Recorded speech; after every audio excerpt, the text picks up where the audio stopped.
Hello दोस्तों, कैसे हो आप सभी। उम्मीद करता हूँ आप सभी बहुत अच्छे होंगे। जल्दी से जल्दी अब लाइव आ जाइए। हम इस क्लास में उत्तर प्रदेश पुलिस सामान्य ज्ञान की बात करेंगे। जितने भी महत्वपूर्ण क्वेश्चन बनते हैं उत्तर प्रदेश पुलिस के और बेसिक जो भी बनता है वो सारा का सारा आज हम यहाँ पर कवर करने वाले हैं। तो जल्दी से जल्दी वीडियो को शेयर, लाइक एंड सब्सक्राइब जरूर कर दीजिएगा। तो कैसे हैं आप सभी। उम्मीद करता हूँ आप सभी बहुत अच्छे होंगे। चलिए, आज हम कवर करेंगे उत्तर प्रदेश पुलिस के सामान्य ज्ञान। एक ही वीडियो में सारा निचोड़ करने वाले हैं। अभी नहीं तो कभी नहीं, अभी नहीं तो कभी नहीं। तो जल्दी से जल्दी अब आ जाइए सभी लाइव और करते हैं अपने सेशन को। तो उत्तर प्रदेश में कुल कितने ज़िले हैं? 75 ज़िले हैं, जिनको 18 मंडल में बांटा गया है, जिनको 18 मंडल में बांटा गया है।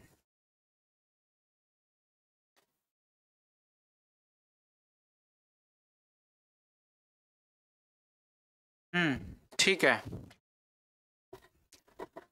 अब हम बात करते हैं इम्पोर्टेंट की। चलिए,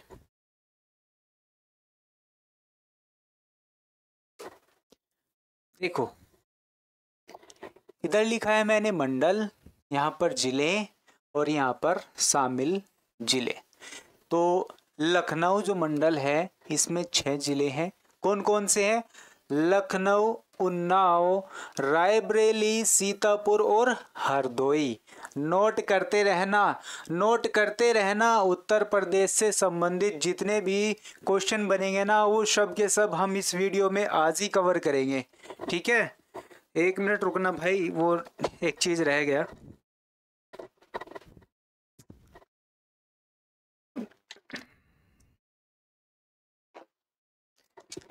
तब तक पढ़िए, 1 मिनट नोट कीजिए आप, 1 सेकंड दे दीजिए।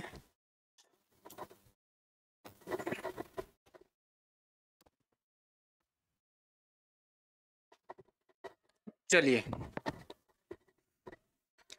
तो मैं आपको बता रहा था लखनऊ के बारे में। ठीक है, अब कानपुर की बात करते हैं। तो कानपुर में कितने जिले हैं? 6। ठीक है, कौन कौन से? कानपुर नगर, कानपुर देहात, इटावा, फरुखाबाद, कन्नौज और औरैया। मेरठ की हम बात करते हैं तो कितने जिले हैं? 6। मेरठ, गाजियाबाद, बुलंदशहर और गौतम बुद्ध नगर, बागपत और हापुड़। अयोध्या की हम बात करते हैं, अयोध्या से भी बहुत सारे क्वेश्चन बनेंगे, उसकी हम कल आपको लाइव क्लास लेकर आएंगे।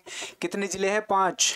अयोध्या, सुल्तानपुर, बाराबंकी, अमेठी, अम्बेडकर नगर। अब नीचे चलते हैं थोड़ा सा और इसकी जानकारी और लेते हैं। मुरादाबाद, कितने जिले हैं? 5। मुरादाबाद, रामपुर, बिजनौर, अमरोहा और संभल। अलीगढ़ की हम बात करते हैं तो 4 जिले हैं। कौन कौन से हैं? अलीगढ़, एटा, हाथरस और कासगंज। ठीक है, आगरा की बात करते हैं तो इसमें 4 जिले हैं। कौन कौन से? आगरा, मथुरा, फिरोजाबाद और मैनपुरी। वाराणसी की अगर हम बात करते हैं तो 4 जिले हैं वाराणसी में। कौन कौन से? वाराणसी, जौनपुर और गाजीपुर और चंदौली। गोरखपुर की अगर हम बात करते हैं तो 4 जिले हैं। कौन कौन से? गोरखपुर, महाराजगंज, देवरिया और कुशीनगर। ठीक है, और अगर हम बात करते हैं देवीपट्टनम जो कि गोंडा के नाम से मशहूर है, गोंडा। ठीक है, बलरामपुर, श्रावस्ती और बहराइच। बरेली की हम बात करते हैं तो 4 जिले हैं। बरेली, बदायूं, शाहजहांपुर और पीलीभीत। प्रयागराज की अगर बात करते हैं तो 4 जिले हैं। कौन कौन से? प्रयागराज, प्रतापगढ़, फतेहपुर और कौशाम्बी। ठीक है, अब थोड़ा सा और बढ़ते हैं आगे। उत्तर प्रदेश के अभी तो ये कुछ भी नहीं है, उत्तर प्रदेश का भी बहुत सारा आपको बताना है, बहुत सारा मटेरियल्स भरा पड़ा है।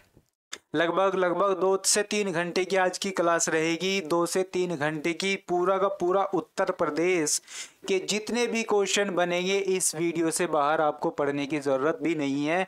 और ये जो पूरा का पूरा जो मटेरियल है पूरा का पूरा आपको व्हाट्सएप ग्रुप में शेयर कर दिया जाएगा। हमारा टेलीग्राम है, वो ज्वाइन कर लीजिएगा।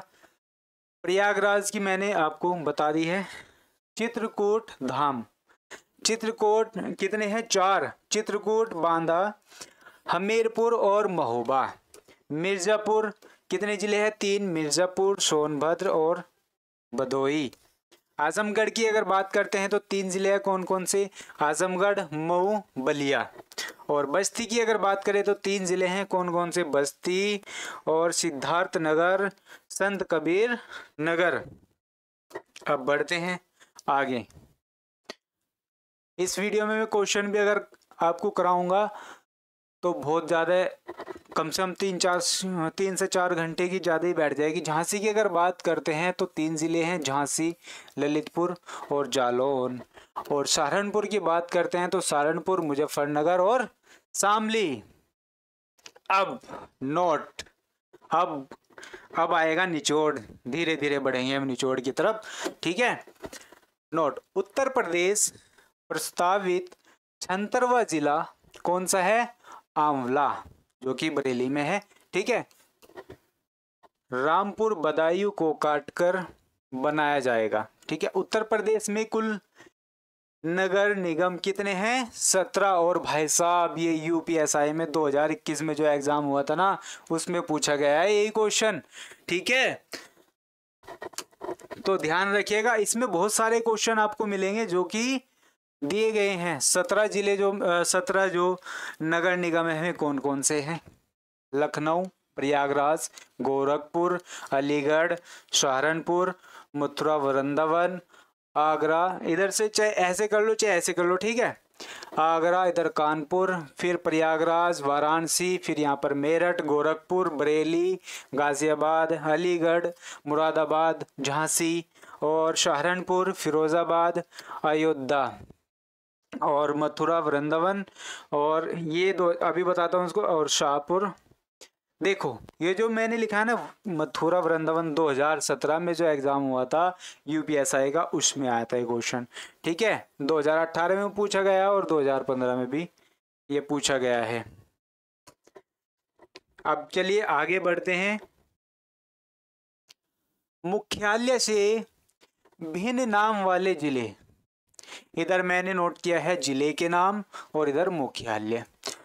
भाई जो ये हो रहे ना पीले रंग के जो मैंने बना रखे हैं, एग्जाम में पूछे गए क्वेश्चन हैं, ठीक है। और आने की भी संभावना है। यूपी पुलिस में भी एग्जाम बहुत सारे ऐसे क्वेश्चन हैं इसमें जो पूछे गए हैं और आगे भी उनके चांस है आने के, तो नोट करते रहिएगा। जिले का नाम अमेठी और मुख्यालय कहाँ है? गोरीगंज। और ये पैट में पूछा गया था, वीडियो में पूछा गया था, यूपी ट्रिपल एससी जो वीडियो का एग्जाम हुआ था 2018 में, उसमें ये क्वेश्चन पूछा गया था। संत कबीर नगर मुख्यालय कहाँ पर है? खलीलाबाद। गौतम बुद्ध नगर की बात करते हैं तो कहाँ पर है इसका मुख्यालय? नोएडा। कौशाम्बी की अगर बात करते हैं तो मिज़नपुर। और ये भी वीडियो के एग्जाम में आया था 2018 की परीक्षा में। अंबेडकर नगर अकबरपुर। कुशीनगर कहाँ पर है मुख्यालय? पंडरौना। और ये भी एग्जाम में पूछा गया था, ठीक है। कानपुर देहात अकबरपुर माती। सिद्धार्थ नगर नौगढ़। सोनभद्र रॉबर्ट शंगज। अब आगे बढ़ते हैं और ये क्वेश्चन जो है ना सोनभद्र का जो मुख्यालय पूछा गया था, ये भी वीडियो में एग्जाम में पूछा गया था 2018 की परीक्षा में। मोस्ट इम्पोर्टेंट है। जालौन की बात करते हैं तो उर्रई। और फरुखाबाद फतेहगढ़ संभल पवासा। नोट करते रहिएगा, बहुत ही बेहतरीन और यूपी से संबंधित सारे के सारे जितने भी यूपी में क्वेश्चन बनेंगे ना, वो इससे बाहर जाने वाले नहीं हैं। सारे के सारे क्वेश्चन यहीं से ही पूछे जाएंगे। आज की क्लास में ये सारे एग्जाम में जो क्वेश्चन आएंगे ना, सब कवर करने वाले हैं। नवीनतम जिला अमेठी 5 जुलाई 2013, ठीक है, को रायबरेली व सुल्तानपुर को काटकर बनाया गया? उत्तर प्रदेश का नामकरण, मोस्ट इम्पोर्टेंट। और यहाँ पर देखिए ये 2018 में, ये 2018 में, ये 2019 में, आगे बहुत सारे ऐसे आएंगे कि एग्जाम में क्वेश्चन पूछे गए हैं उत्तर प्रदेश की जीके से। 1836 उत्तर पश्चिम प्रांत, उत्तर प्रदेश अस्तित्व में आया 1 अप्रैल 1937, नोट कर लेना, ठीक है। ये वीडियो में पूछा गया था 2018 की परीक्षा की भर्ती में। 1800 स्वतंत्र उत्तर पश्चिम प्रांत आगरा एवं अवध। 1902 आगरा एवं अवध का संयुक्त प्रांत। 1937 संयुक्त प्रांत। 24 जनवरी 1950 उत्तर प्रदेश। और ये एग्ज़ाम में पूछा गया था कि वीडियो के एग्ज़ाम में जो आया था ना, यही क्वेश्चन आया था। अगर आपने एग्ज़ाम दिया होगा तो आपको अच्छे से याद होगा, ठीक है। संयुक्त प्रांत का नाम बदलकर उत्तर प्रदेश रखा गया, ठीक।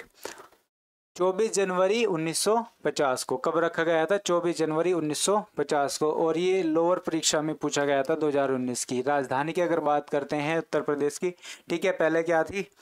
1836 आगरा, 1858 प्रयागराज, 1921 लखनऊ, उसको आंशिक भी कहते हैं, ठीक है। 2018 में ये यूपी पुलिस में पूछा गया था, जो 2018 की परीक्षा हुई थी यूपी पुलिस का, उसमें एग्ज़ाम में आया था ये। 1935 लखनऊ, ठीक है, जो कि अब भी लखनऊ ही है, ठीक है। अब आगे बढ़ते हैं। उत्तर प्रदेश का पूर्ण गठन कब हुआ? 1 नवंबर 1956।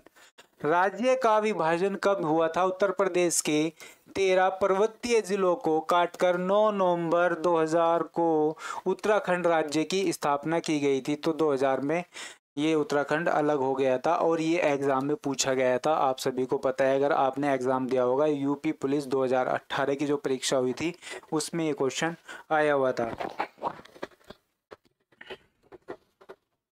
प्रथम राजकीय भाषा क्या है थी? हिंदी। 1947। हिंदी को सभी कार्यालयों में अनिवार्य किया गया। कब? 26 जनवरी 1968 को। और ये भी भाई साहब यूपी पुलिस में पूछा गया था क्वेश्चन, ठीक है। द्वितीय राजभाषा कौन सी है? हमारी उर्दू। और कब थी ये? 1989। और ये वीडियो के एग्जाम में पूछा गया था 2015 की एग्जाम में। राजकीय पक्षी क्या है? हमारा सारस, उसको क्रोच भी कहते हैं। और ये यूपी टैट में क्वेश्चन पूछा गया था और यूपी SSC वीडियो का जो एग्जाम हुआ था 2015 का, उसमें भी पूछा गया था। राजकीय वृक्ष की अगर बात करते हैं तो क्या है? अशोक। राजकीय पुष्प की बात करते हैं तो पलाश या टेंसु भी कहते हैं, 4 जनवरी 2011 को। और ये भी यूपी पुलिस में एग्जाम में आया हुआ था 2018 की वैकेंसी में, ठीक है। चलिए अब आगे बढ़ते हैं। राजकीय खेल हमारा क्या है? हॉकी। राजकीय खेल हॉकी। राजकीय पशु बारहसिंगा। और ये यूपीएसआई में पूछा गया था 2021 की परीक्षा में। अब बात करते हैं राजकीय नृत्य, तो क्या है? यूपी का कथक, ठीक है। और ये भी एग्जाम में पूछा गया था यूपी SSC फॉरेस्ट गार्ड में 2022 का जो एग्जाम हुआ था ना, उसमें पूछा गया था। राजकीय चिन्ह क्या है? 1 व्रत में 2 मछली 1 तीर धनुष, ठीक है, 1938। अब नोट करते चलना है, देखो सारी चीज तो आपको नोट करनी है बहुत अच्छे से। अब यहाँ पर देखिएगा, उत्तर प्रदेश सरकार ने जुड़वा मछली राजकीय चिन्ह रूमी दरवाजा से अंगीकृत किया। और ये भी एग्जाम में आया था यूपी PSC में ACF RFO 2021 में क्वेश्चन पूछा गया था, ठीक है। अब प्रशासनिक संरचना, अब बढ़ते हैं आगे। प्रशासनिक संरचना, लोकसभा की कितनी सीटें हैं? 80। और ये भी एग्जाम में पूछा गया था UPSI 2021 में ये पूछा गया था, ठीक है। राज्यसभा की अगर बात करते हैं तो कितनी सीटें हैं? 31। उत्तर प्रदेश लेखपाल में एग्जाम में पूछा गया था। विधानसभा की बात करते हैं तो 403 सीटें हैं, ठीक है। विधान परिषद की बात करते हैं तो 100 सीटें यूपी टेट में पूछा गया था। नोट कीजिए, जब भी नोट आता है ना तो इसका मतलब वो बहुत ही इम्पोर्टेंट है, बहुत ही इम्पोर्टेंट। उत्तर प्रदेश की राज्य विधानमंडल सदनात्मक है, ठीक है। आंध्र प्रदेश, सहारनपुर और आंध्र प्रदेश, महाराष्ट्र, बिहार, कर्नाटक, उत्तर प्रदेश और तेलंगाना, और ये भी यूपी पुलिस में पूछा गया था। ट्रिक क्या है इसमें? आम बिकाऊ ते, ट्रिक से अगर याद करना चाहे आम बिकाऊ ते, ठीक है। यहाँ से ये ट्रिक भी बन जाती है, ठीक है। अब आगे बढ़ते हैं। आ से आंध्र प्रदेश, मैं से महाराष्ट्र, बी से बिहार, का से कर्नाटक, ऊ से उत्तर प्रदेश, ते से तेलंगाना, ठीक है भाई। चलिए अब आगे बढ़ते हैं। और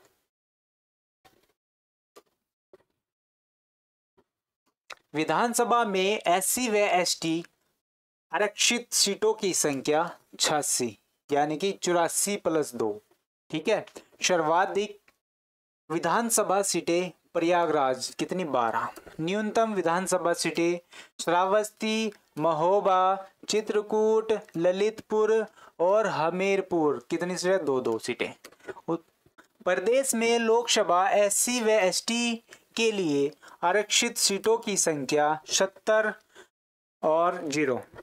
पंचायतों में महिलाओं के आरक्षण कितने? 1/3। उत्तर प्रदेश में ग्राम पंचायतों की संख्या कितनी है? 59,073, 2020 में। ये एग्जाम में भी पूछा गया था। न्याय पंचायतें 8135, 2019। ग्राम पंचायत 5973, ठीक है, 59,073। विकास खंड 825, 2020 में, ठीक है। कुल ग्राम कितने हैं? 1,67,074। अब आगे बढ़ते हैं। तहसील की बात करते हैं तो तहसील 351, और नगर पालिका परिषद की बात करते हैं तो nice sir ji, Rahul Singh ji, thank you भाई, पढ़ते रहो एंजॉय से। राहुल कुमार जी, नगर पालिका परिषद कितनी? 198। अब आगे बढ़ते हैं, आगे बढ़ते हैं। डाकघर, देखो आगे आगे जितने भी आगे जाएंगे ना उतने ही मोस्ट इम्पोर्टेंट आपके सामने आ जाएंगे। डाकघर 17,670। आर्थिक क्षेत्र 4, पूर्वी, पश्चिमी, केंद्रीय और बुंदेलखंड। अब बात करते हैं न्यायालय एवं कारागार। न्यायालय एवं कारागार, भाई चैनल को सब्सक्राइब लाइक जरूर कर दीजिएगा। न्यायिक अनुसंधान एवं परीक्षण केंद्र लखनऊ 1986। उच्च न्यायालय प्रयागराज 17 मार्च 1866। उत्तर प्रदेश, भाई मोस्ट इम्पोर्टेंट है क्योंकि ये भी एसआई में पूछा गया था, ठीक है। उत्तर प्रदेश उच्च न्यायालय की स्थापना 1866 में आगरा में की गई तथा 1869 में प्रयागराज स्थानांतरित की गई, ठीक है। यूपीएसआई में पूछा गया था 2021 में। उच्च न्यायालय में न्यायाधीशों की संख्या 160।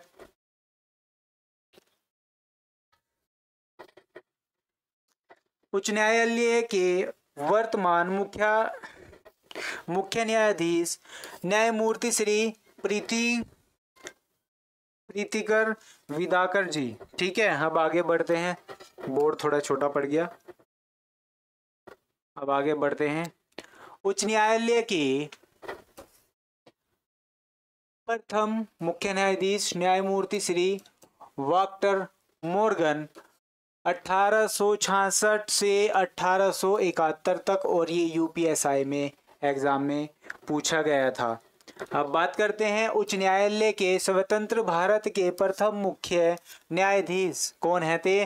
न्यायमूर्ति कमलाकांत वर्मा 1946 से 1947 तक, ठीक है। एक खंडपीठ लखनऊ। प्रदेश में कॉमर्शियल कोर्ट 13 जिलों में गठित। प्रदेश में कुल श्रम न्यायालय कितने थे? 20। प्रदेश में कुल जिला कारागार 61। प्रदेश में उपकारागार 2, महोबा व देवबंद। प्रदेश में केंद्रीय कारागार कितने? 5। बरेली, आगरा, वाराणसी, फतेहपुर और नैनी। ध्यान रखना भाई, मोस्ट इम्पोर्टेंट यूपी से संबंधित सभी के सभी इस वीडियो में हम कवर करेंगे आज। ठीक है, चैनल को सब्सक्राइब जरूर कर लेना। अब उसके बाद बात करते हैं प्रथम केंद्रीय कारागार आगरा 1844। प्रदेश में आदर्श कारागार लखनऊ 1849। ठीक है, प्रदेश में नारी बंदी निकेतन लखनऊ। प्रदेश में किशोर कारागार बरेली। संपूर्णानंद कारागार प्रशिक्षण संस्थान लखनऊ 1940 की बात हो रही है। ठीक है, मार्च 2021 तक उत्तर प्रदेश में कितने दमकल अग्निशमन केंद्र कार्यरत है? 144। और ये भाई साहब UPASI में 2021 की परीक्षा में पूछा गया था। ठीक है जी, हिंदी सर। जय हिंद सर, जय हिंद। अंकित सिंह जी कह रहे हैं जय हिंद। जय हिंद भाई, पढ़ते रहिएगा बहुत अच्छे से, मजे से। अब बढ़ते हैं आगे। उत्तर प्रदेश में पुलिस बल का प्रमुख, और ये भी एग्जाम में पूछा गया था। उत्तर प्रदेश में पुलिस बल का प्रमुख पुलिस महानिदेशक DGP।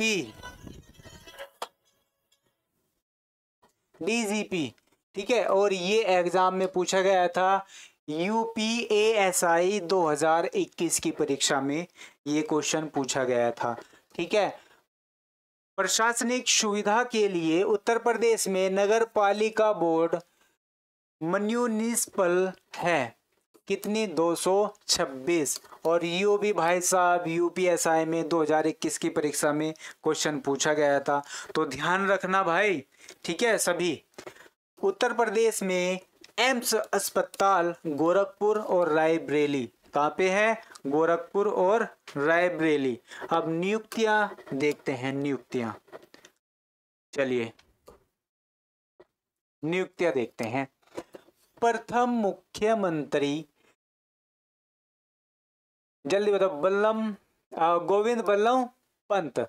ठीक है, UPSI 2021 में ये क्वेश्चन पूछा गया था। कब से कब तक? 1946 से 54 तक। ठीक है, प्रथम मुख्यमंत्री कौन थे? गोविंद बल्लभ पंत। प्रथम उप मुख्यमंत्री चौधरी नारायण सिंह।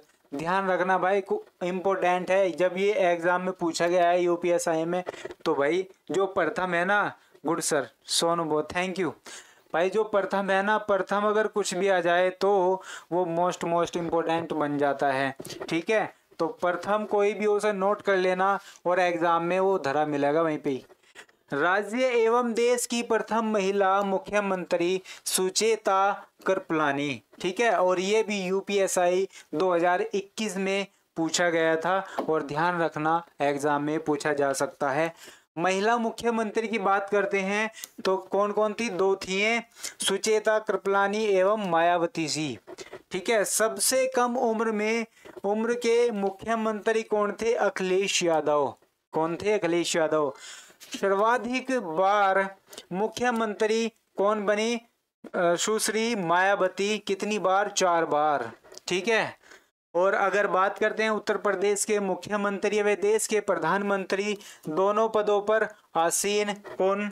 चौधरी चरण सिंह व विश्वनाथ प्रताप। ठीक है, बहुत ही बेहतरीन क्वेश्चन यहाँ से पूछा जा सकता है। राज्य की व देश की प्रथम महिला राज्यपाल। ठीक है, very nice class, thank you भाई। सोनू बोजी कह रहे हैं राज्य की व देश की प्रथम महिला राज्यपाल कौन थी? श्रीमती सरोजनी नायडू। ठीक है, 1947 से 1949 तक, और ये UPSI 2021 में ये क्वेश्चन पूछा गया था, तो ध्यान रखना यूपी पुलिस में भी आ सकता है। उत्तर प्रदेश के एकमात्र राजनीतिज्ञ जिन्होंने उत्तर प्रदेश के अलावा उत्तराखंड के भी मुख्यमंत्री पद पर रहे।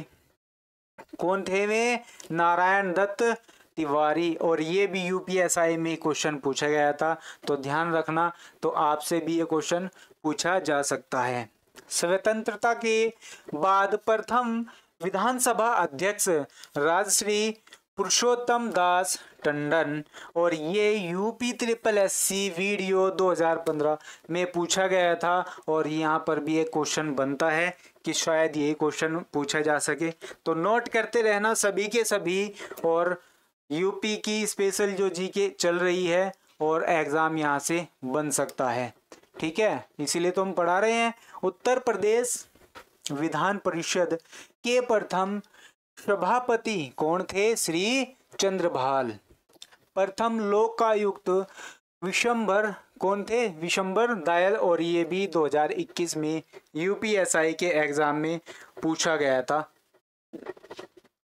बात करते हैं प्रथम मुख्य सचिव कौन है? श्री भोलानाथ झा। 1947 से 1949 तक इनका कार्यकाल रहा। अब बात करते हैं और आगे बढ़ते हैं। उत्तर प्रदेश के सर्वाधिक लंबा कार्यकाल वाले लोकायुक्त कौन थे? न्यायमूर्ति NK Malhotra. UP triple SC video में 2015 के एग्जाम में पूछा गया था, तो ध्यान रखना, आपसे भी क्वेश्चन पूछा जा सकता है। उत्तर प्रदेश की प्रथम विधानसभा का गठन 8 मार्च 1952 को किया गया था। उत्तर प्रदेश की प्रथम विधान परिषद का गठन, ध्यान रखना, 1937 में किया था। इलाहाबाद उच्च न्यायालय के प्रथम न्यायाधीश कौन थे?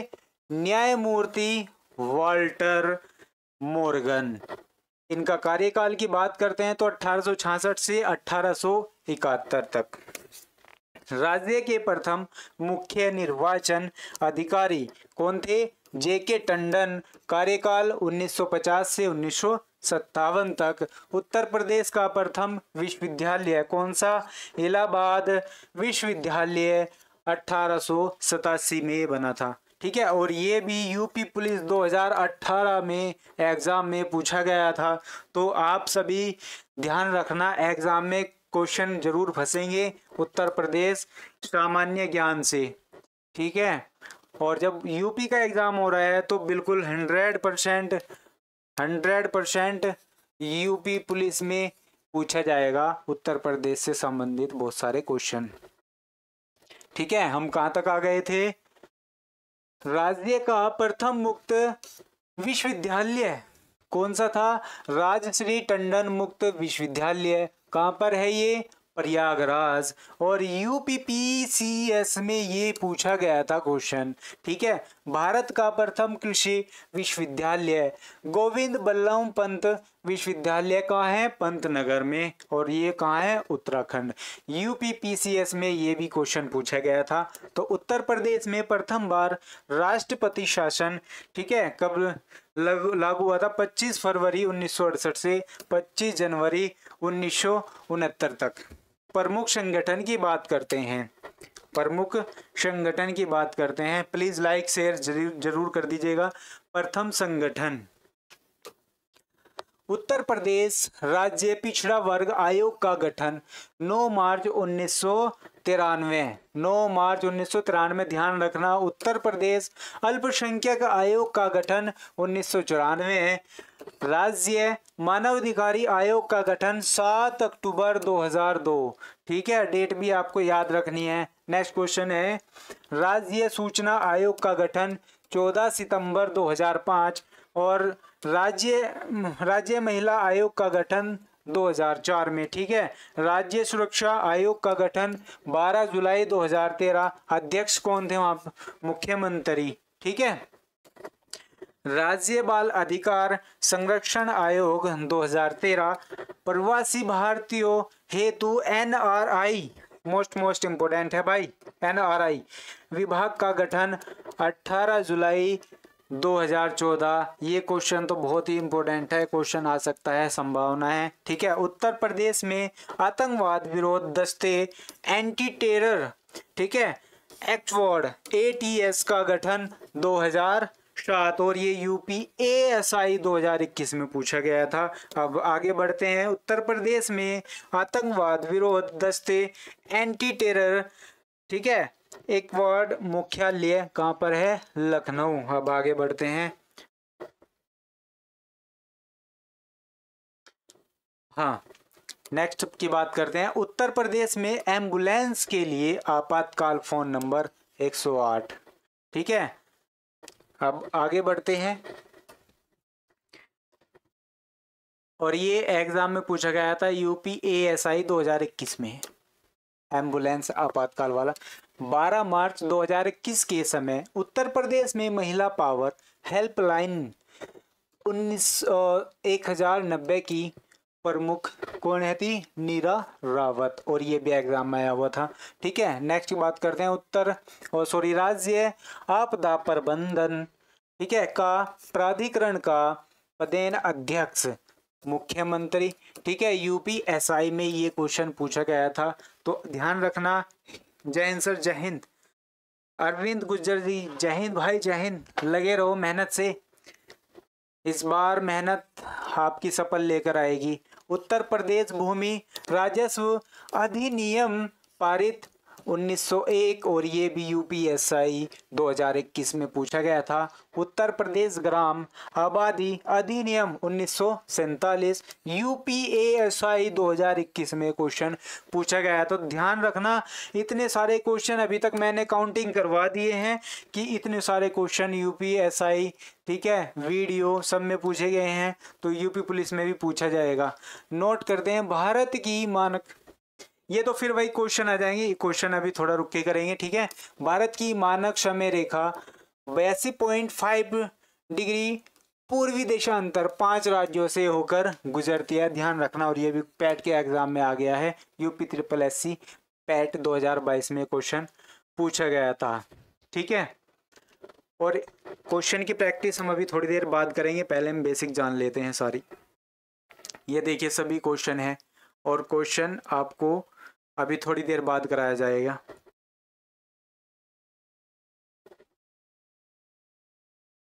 अब बात करते हैं उत्तर प्रदेश की राजनीतिक स्थिति। उत्तर प्रदेश की राजनीतिक स्थिति। अरविंद गुज्जर सर, रीजनिंग की क्लास कब लगती है? रीजनिंग की क्लास 11 बजे मॉर्निंग में, 11 बजे मॉर्निंग में आपको रीजनिंग की क्लास मिलेगी, ठीक है। आकार की बात करते हैं। लंबवत पूर्व से पश्चिम की ओर लंबाई कितनी है? 650 किलोमीटर, ठीक है अरविंद जी। मॉर्निंग में 11 बजे आपको रीजनिंग की क्लास मिलेगी लाइव। उत्तर प्रदेश से दक्षिण की ओर चौड़ाई 240 किलोमीटर। कुल क्षेत्रफल कितना है बताओ भाई? 2,40,000 इकाई दहाई सगड़ा हजार 10,000 लाख 2,40,928 वर्ग किलोमीटर, ठीक है। भारत के कुल क्षेत्रफल का 7.33% है, अभी मैंने स्टार्टिंग में बताया था। और ये उत्तर प्रदेश पुलिस 2018 की भर्ती में क्वेश्चन पूछा गया था। अब तुम देख लीजिए उत्तर प्रदेश पुलिस में कितने सारे क्वेश्चन पूछे गए हैं। अगर यही आप अगर वीडियो खत्म होने के बाद बैक कर करके जो उत्तर प्रदेश पुलिस में क्वेश्चन पूछे गए हैं उनको ही अगर आप अलग से नोट करोगे ना, तो उसमें से भी बहुत सारे क्वेश्चन आपको मिल जाएंगे, फंस जाएंगे, आपको पता नहीं चलता कुछ भी। जो पीछे एग्जाम हुए हैं 17-18 एग्जाम हुए हैं यूपी पुलिस के, ठीक है, जेल वार्डर के, उनमें से ही क्वेश्चन उठाए जाएंगे बहुत सारे। तो ध्यान रखना, क्षेत्रफल की दृष्टि से उत्तर प्रदेश का स्थान चौथा, ठीक है। और ये भी वन रक्षक 2015 में पूछा गया था, ठीक है। कौन कौन से हैं विचार, काउंटिंग कर लो। राजस्थान, मध्य प्रदेश, महाराष्ट्र और उत्तर प्रदेश, ठीक। क्वेश्चन तो नहीं आए, हाँ ठीक है। अब बात करते हैं सर्वाधिक क्षेत्रफल वाले जिले। सर्वाधिक क्षेत्रफल वाले जिले थोड़ा सा ऊपर कर देता हूं और सारे आ जाएंगे। लखीमपुर खीरी भाई साहब यूपी एलडीए यूडीए और यूपी मृतिक आरक्षित में ये क्वेश्चन पूछा गया था। सर्वाधिक क्षेत्रफल वाली जिले तो सबसे ज्यादा लखीमपुर खीरी, उसके बाद सोनभद्र, हरदोई, सीतापुर, प्रयागराज। न्यूनतम क्षेत्रफल वाला जिला, ठीक है, हापुड़। अभी और भी आएंगे और ये एग्जाम में पूछा गया था, यूपी पीसीएस प्री एग्जाम में पूछा गया था 2021 के। नंबर 1 की बात हो गई हापुड़ और नंबर 2 की बात करते हैं गाजियाबाद, ठीक है। नंबर 3 भदोई, नंबर 3 शामली और नंबर 4 गौतम बुद्ध नगर। उत्तर प्रदेश के सीमावर्ती प्रदेश व देश। उत्तर प्रदेश की सीमा 8 राज्य प्लस 1 केंद्र शासित प्रदेश प्लस 1 देश नेपाल 7 लगती है और ये यूपी लेखपाल 2022 में एग्जाम में पूछा गया क्वेश्चन था, ठीक है। अब और आगे बढ़ते हैं।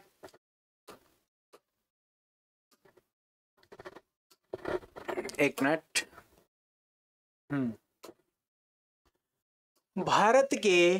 भारत में कौन सा राज्य सबसे अधिक पड़ोसी राज्यों की सीमाओं को स्पर्श करता है? भाई साहब बहुत ही मोस्ट इम्पोर्टेंट क्वेश्चन है। उत्तर प्रदेश, ठीक है। और परिचालक 2015 में क्वेश्चन पूछा गया था अरविंद सर, ओके सर, ठीक है। और उसके बाद बात करते हैं उत्तराखंड में कुल 7 जिले स्पर्श करते हैं, ठीक है। ध्यान रखना कौन कौन से हैं। सहारनपुर, ठीक, मुजफ्फरनगर, बिजनौर, मुरादाबाद, रामपुर, बरेली और पीलीभीत।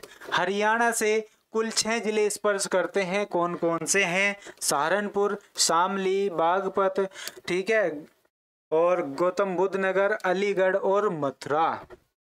अब और थोड़ा सा मैं ऊपर कर लेता हूँ और अच्छे से दिख जाएगा और क्लियर हो जाएगा। दिल्ली की बात करते हैं तो कुल 2 जिले स्पर्श करते हैं, कौन से? गाजियाबाद एवं गौतम बुद्ध नगर। राजस्थान की बात करते हैं तो कुल 2 जिले स्पर्श करते हैं, आगरा व मथुरा। नोट करते रहना। मध्य प्रदेश सर्वाधिक 11 जिले स्पर्श करते हैं, कौन कौन से हैं? आगरा, नोट करते रहना, इटावा, जालौन, झांसी, ललितपुर, महोबा, बांदा, चित्रकूट, प्रयागराज, मिर्जापुर और सोनभद्र। बिहार से बात करते हैं।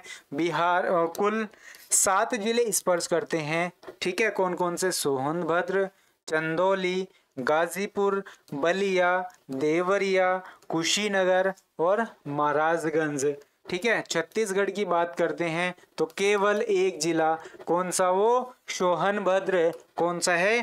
सोनभद्र। अब झारखंड की अगर हम बात करते हैं, झारखंड की, तो केवल 1 जिला है, कौन सा? वो भी सोनभद्र। हिमाचल प्रदेश से अगर बात करते हैं तो केवल 1 जिला, कौन सा? सहारनपुर, आपका लोकल एरिया। अब बात करते हैं नेपाल।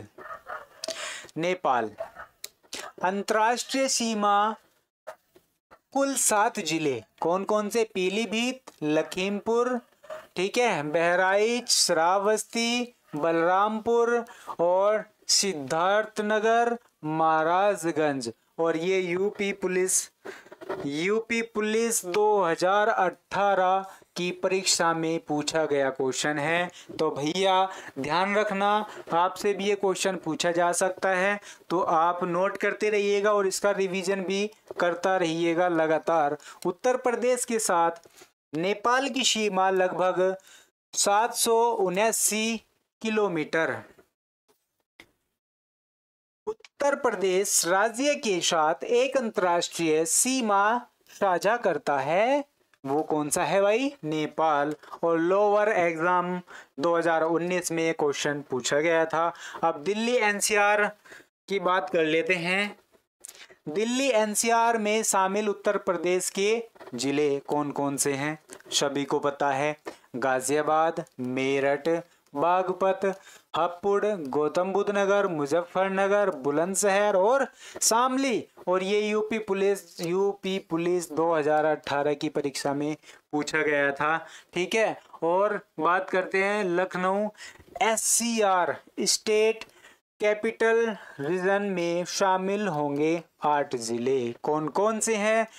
लखनऊ, बाराबंकी, सीतापुर, उन्नाव, रायबरेली और कानपुर नगर, कानपुर देहात और हरदोई। भाई साहब मोस्ट इम्पोर्टेंट है, ध्यान रखना, बहुत ही इम्पोर्टेंट क्वेश्चन आपसे यहाँ पर पूछा जा सकता है और बनने की 100% संभावना है। ठीक है, कुछ महत्वपूर्ण तथ्य। पूर्वी जिला कौन सा है? बलिया। ये कहाँ है? बिहार में। कौन सा जिला उत्तर प्रदेश व बिहार की सीमा बनाता है? और भाई साहब ये लोअर एग्जाम 2019 में पूछा गया हुआ क्वेश्चन है। अब बात कर लेते हैं कौन कौन से हैं बिहार की सीमा जो बनाते हैं उत्तर प्रदेश में। ठीक है, पश्चिमी जिला शामली हरियाणा, उत्तरी जिला सहारनपुर हिमाचल प्रदेश। ठीक है, दक्षिणी जिला सोनभद्र छत्तीसगढ़। तीनों तरफ ठीक है मध्य प्रदेश से घिरा जिला कौन सा? ललितपुर। सबसे कम जिलों को स्पर्श करने वाला जिला कौन सा है? ललितपुर। केवल झांसी। सर्वाधिक जिलों को स्पर्श करने वाला जिला हरदोई या बदायूं। उत्तर प्रदेश से लगा सर्वाधिक सीमा रेखा वाला राज्य कौन सा? मध्य प्रदेश। ठीक है, और उसके बाद उत्तर प्रदेश से लगा न्यूनतम सीमा रेखा वाला राज्य कौन सा है? वो हिमाचल प्रदेश। ध्यान रखना और नोट करते हुए चलना है आपको। ठीक है, हाँ उत्तर प्रदेश से लगा न्यूनतम सीमा ये हो गया। अब और आगे बढ़ते हैं। उत्तर प्रदेश के साथ एक अंतर्राष्ट्रीय सीमा साझा करता है नेपाल। ठीक है, ध्यान रखना। 4 राज्यों को स्पर्श करने वाला जिला कौन सा है? सोनभद्र। मध्य प्रदेश नोट कर लेना। नंबर 2 है छत्तीसगढ़, नंबर 3 है झारखंड और नंबर 4 है बिहार। ठीक है, 3 राज्यों को स्पर्श करने वाला जिला कौन सा है? सहारनपुर। ठीक, और कौन कौन से हैं? उत्तराखंड, हिमाचल प्रदेश और हरियाणा। ठीक है, ध्यान रखना। अब आगे बढ़ते हैं। 2 राज्यों को स्पर्श करने वाला जिला, 2 राज्यों को स्पर्श करने वाला जिला कौन कौन सा है? आगरा। ठीक है, आगरा मध्य प्रदेश, राजस्थान।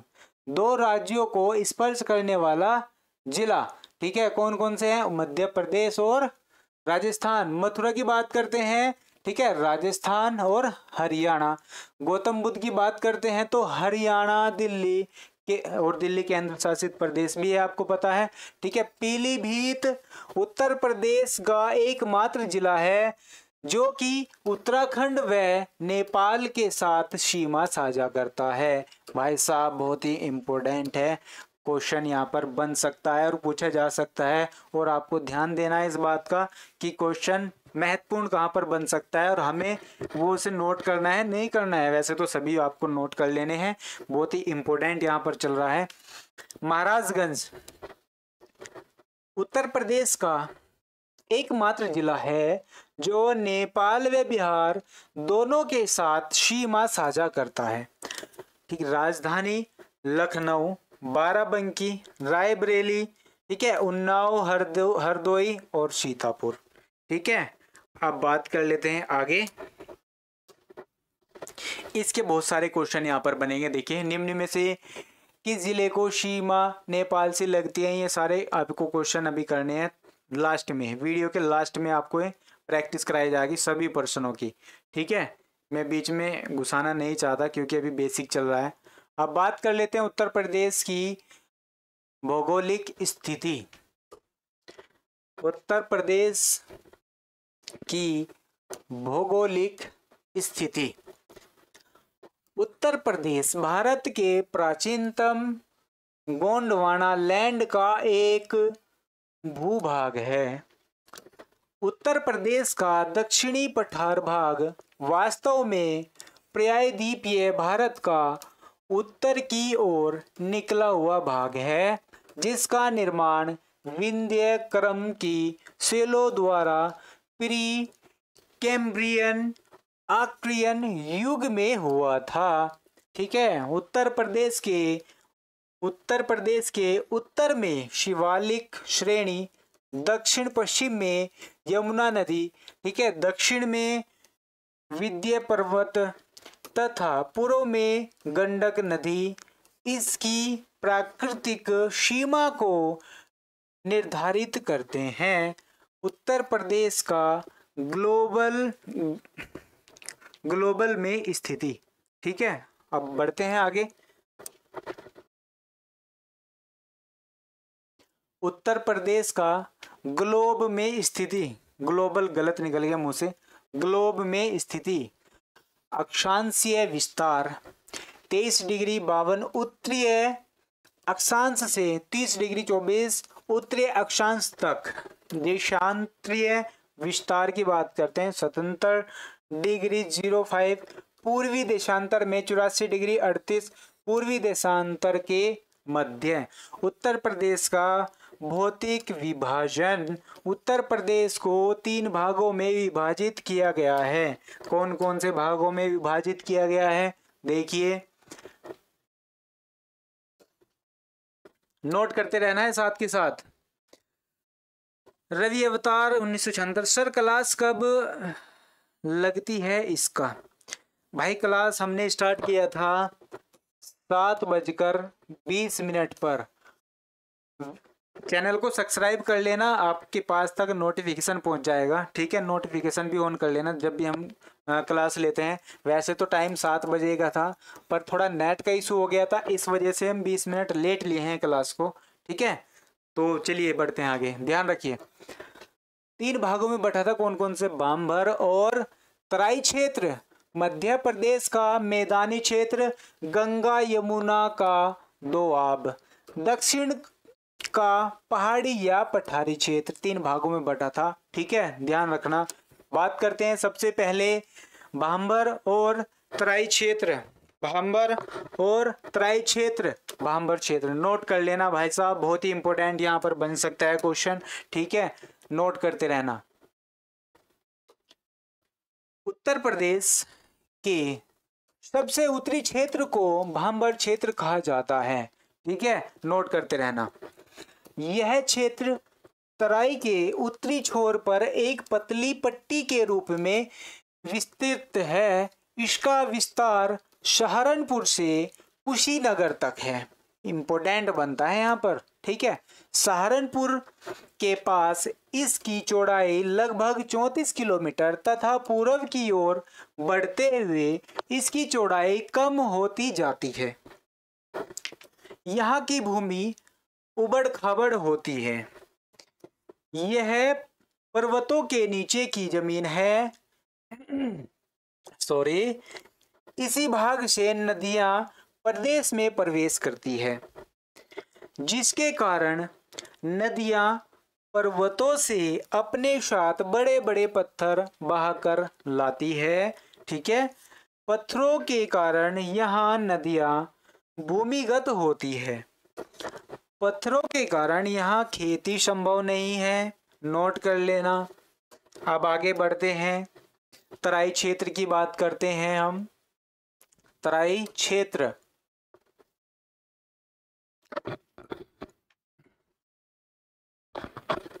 भांबर के ठीक दक्षिण में तराई क्षेत्र पाया जाता है। इसकी चौड़ाई पूर्व कुशीनगर में अधिक 90 किलोमीटर तथा पश्चिम की ओर आते आते घटती चली जाती है। सर्वाधिक वर्षा वाला क्षेत्र गोरखपुर। यह क्षेत्र समतल और नम और दलदली होती है। यहाँ वर्षा की अधिकतम के कारण धान और गन्ना की खेती अधिक मात्रा में की जाती है। यह क्षेत्र स्वास्थ्य के लिए कम ठीक होता है। यहाँ मलेरिया, फाइलेरिया, जापानी, ठीक है, इंसेफेलाइटिस, ठीक है, मस्तिष्क ज्वर आदि अधिक फैलता है। ठीक है, बीमारियां ज़्यादा होने की संभावना वहाँ पर रहती है। यहाँ नदियाँ पुनः पत्थरों से बाहर आकर दिखने लगती है। पत्थरों से तो बाहर जाएगी भाई जब वहाँ पत्थर है। ठीक है, आगे बढ़ते हैं। मैदानी भाग की बात हम कर लेते हैं अब। मैदानी भाग, गंगा यमुना का दो आब क्षेत्र। निर्माण, गंगा यमुना तथा इनकी सहायक नदियों के द्वारा लाए गए अवसादों से इसका निर्माण हुआ है। चलिए आगे बढ़ते हैं। यह क्षेत्र नदियों द्वारा लाई गई कोप मिट्टी, कीचड़, ठीक है, बालू द्वारा निर्मित एक अत्यंत उपजाऊ क्षेत्र है।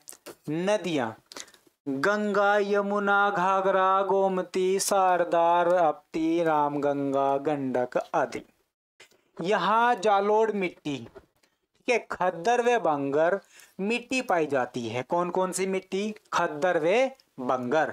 ठीक है, मैदान के नवीन कोप निक्षेपों को खद्दर यानी कछार, ठीक है, अब मैदान के पुराने कोप से निक्षेपों को बंगर कहा जाता है। खद्दर क्षेत्रों में नदियों द्वारा आवरण क्षय होने से बीहड़ का निर्माण होता है। बीहड़ का निर्माण सर्वाधिक चंबल व यमुना के तट पर होता है। फसलें की बात करें, फसलों की, यहाँ रबी, ठीक है, खरीफ व जायद की फसलें उगाई जाती है। ठीक है, मोस्ट इम्पोर्टेंट क्वेश्चन पूछा जा सकता है। ठीक है, बीहड़ का निर्माण सर्वाधिक चंबल व यमुना के तट पर होता है। फसलों की बात कर लेते हैं। ठीक है, अगर क्वेश्चन आ जाता है तो यहाँ रबी, खरीफ व जायद की फसलें उगाई जाती हैं। नंबर 3 की बात करते हैं। दक्षिण का पठार और दक्षिण की पहाड़ी या पठारी क्षेत्र। क्लास, ठीक है, हो गया ना। यह क्षेत्र प्रायद्वीपीय भारत अर्थात दक्कन के पठार का उत्तरी विस्तार है, जिसे बुंदेलखंड के नाम से जानते हैं। इसका निर्माण प्राचीन चट्टानों एवं नीस चट्टानों से हुई है। यह आदिकल्प की प्राचीनतम शैलों से निर्मित है। और भाई साहब ये एग्जाम में पूछा गया है, यूपी PCS, ठीक है, हेल्थ इंस्पेक्टर, कब? 2013। इसकी उत्तरी सीमा गंगा यमुना नदी द्वारा तथा दक्षिण सीमा पर विंध्य पर्वत श्रेणी है। इस पठार की औसत ऊंचाई लगभग 300 मीटर है, लेकिन मिर्जापुर व सोनभद्र की, ठीक है, सोनभद्र की सोनाकार व कैमूर पहाड़ियों की ऊंचाई लगभग 600 मीटर है। बुंदेलखंड में चल्लास नामक घास पाई जाती है। क्या पाई जाती है? घास पाई जाती है। एक बार कमेंट करना भाई, क्या आपको मजा आ रहा है क्लास में? जरा कमेंट कीजिए। आपको जो यूपी की जीके पढ़ाई जा रही है अच्छी लग रही है? एक बार कमेंट कीजिए, अच्छी लग रही है आपको? अभी तो देखिए बहुत सारे क्वेश्चन है, दिखाता हूँ मैं। अभी तो कुछ भी नहीं हुआ है। कितने हैं एक बार दिखाता हूँ आपको। यहाँ देखिए 17वां ही पेज चल रहा है अभी, और कितने हैं? 159। ठीक है, अभी 17वां ही पेज चल रहा है। तो यूपी का जो पूरा का पूरा मटेरियल है ना, वो इसी क्लास के अंदर मिलने वाला है। तो कमेंट कीजिए एक बार, वीडियो अच्छी लग रही है आपको?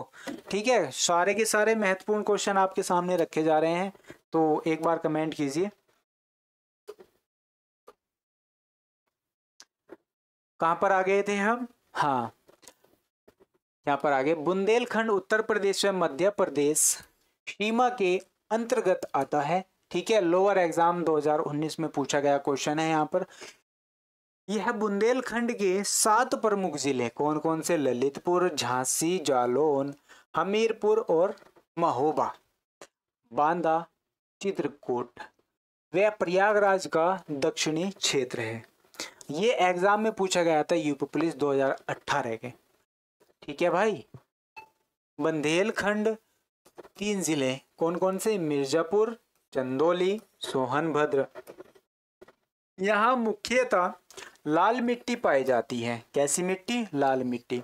फसलें दलहन व तिलहन व मोटे अनाज यहाँ पर पाए जाते हैं। अब यहाँ पर देखो क्वेश्चन आ गए, और ये क्वेश्चन भी आया हुआ है एग्जाम में, तो क्वेश्चन अभी हम नहीं करा रहे हैं। ठीक है, अभी क्वेश्चन हम इसलिए नहीं करा रहे क्योंकि एक साथ कराएंगे। अब बात करते हैं उत्तर प्रदेश की जलवायु। उत्तर प्रदेश की जलवायु,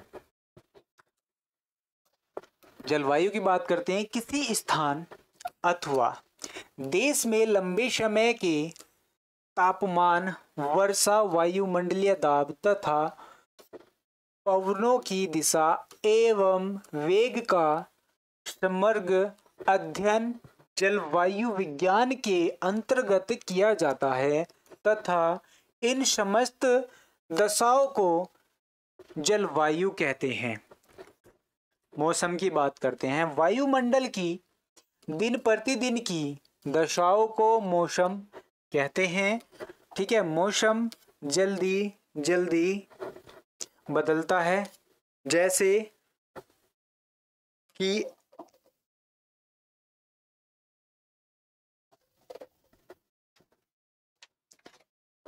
आवाज आ रही है आपको?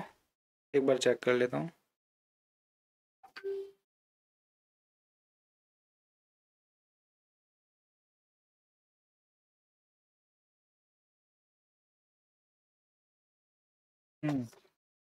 चलिए, आवाज आ रही है? एक बार कमेंट कीजिए भाई, क्या मेरी आवाज आ रही है? आवाज आ रही है क्या? वीडियो सही चल रही है? रुक तो नहीं रही है ना? वीडियो रुक तो नहीं रही है? एक बार कमेंट करके बताइएगा, मैं संतुष्ट हो जाऊंगा। फिर आगे बढ़ते हैं। एक बार कमेंट कीजिए, सभी कमेंट कीजिए एक बार। मैं देख रहा हूँ कमेंट अभी किसी का नहीं आया, एक बार क्लियर कर दीजिए। ठीक है, और यूट्यूब वीडियो मेंटेन 10 मिनट।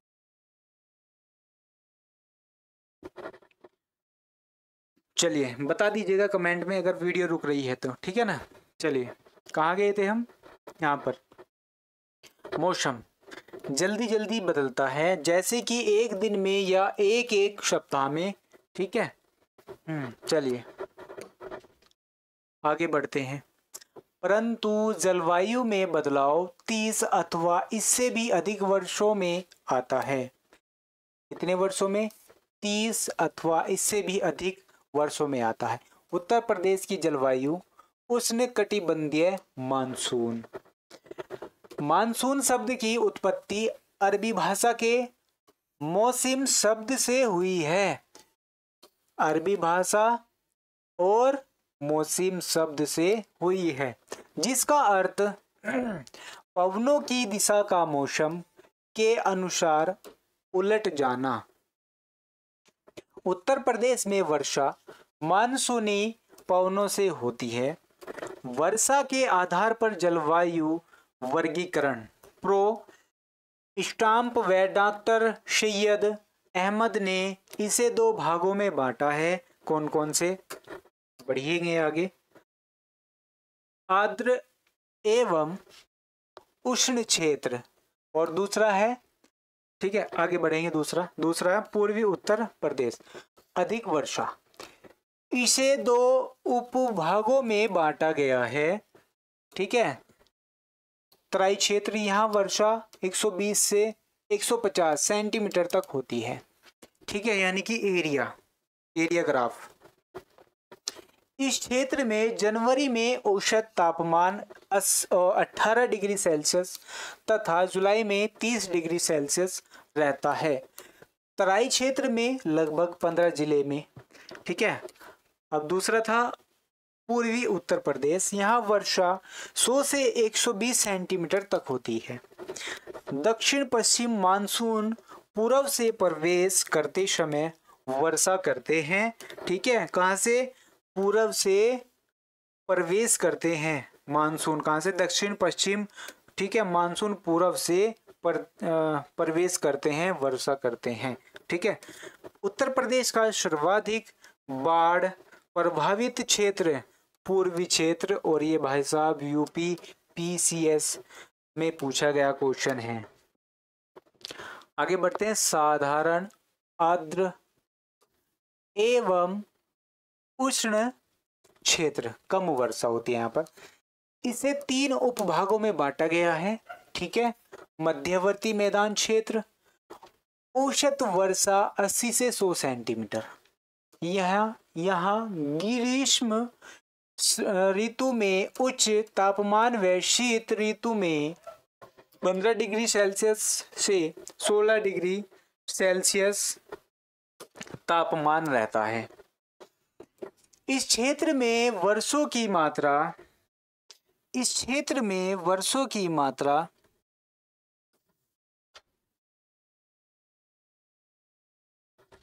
एक मिनट।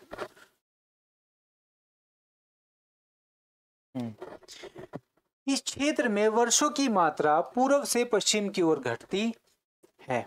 क्षेत्र की बात करते हैं, जैसे प्रयागराज, प्रतापगढ़, फतेहपुर, रायबरेली, सुल्तानपुर, लखनऊ, उन्नाव, कानपुर, हरदोई और फर्रुखाबाद आदि।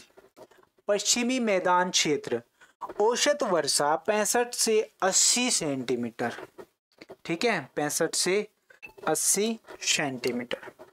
यहाँ शीत ऋतु में औसत तापमान 12 डिग्री सेल्सियस से 14 डिग्री सेल्सियस रहता है। इस क्षेत्र में वर्षा की मात्रा पूर्व से पश्चिम की ओर घटती है। पूर्व से पश्चिम की ओर घटती है। क्षेत्र की बात करते हैं, कौन कौन सा क्षेत्र है।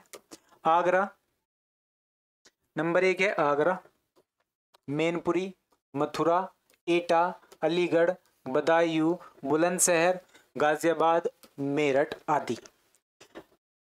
आगे बढ़ते हैं। बुंदेलखंडीय पठारी क्षेत्र, औसत वर्षा 80 से 100 सेंटीमीटर। यहाँ शीतकालीन औसत तापमान 18 डिग्री सेल्सियस से 19 डिग्री सेल्सियस तथा ग्रीष्मकालीन औसत तापमान 40 डिग्री सेल्सियस से 45 डिग्री सेल्सियस तापमान रहता है। 10 जून 2019 को बांदा में तापमान 49.2 डिग्री सेल्सियस रिकॉर्ड किया गया था। यहाँ पर ये इम्पोर्टेंट बन जाता है, ठीक है, बहुत ही गहराई में है। चलिए, इस क्षेत्र में वर्षा की मात्रा पूर्व से पश्चिम की ओर घटती है। क्षेत्र ललितपुर, झांसी, बांदा, हमीरपुर, महोबा, जालौन, चित्रकूट और आदि। उत्तर प्रदेश की ऋतुएं, अब आ गए हैं उत्तर प्रदेश की ऋतुएं।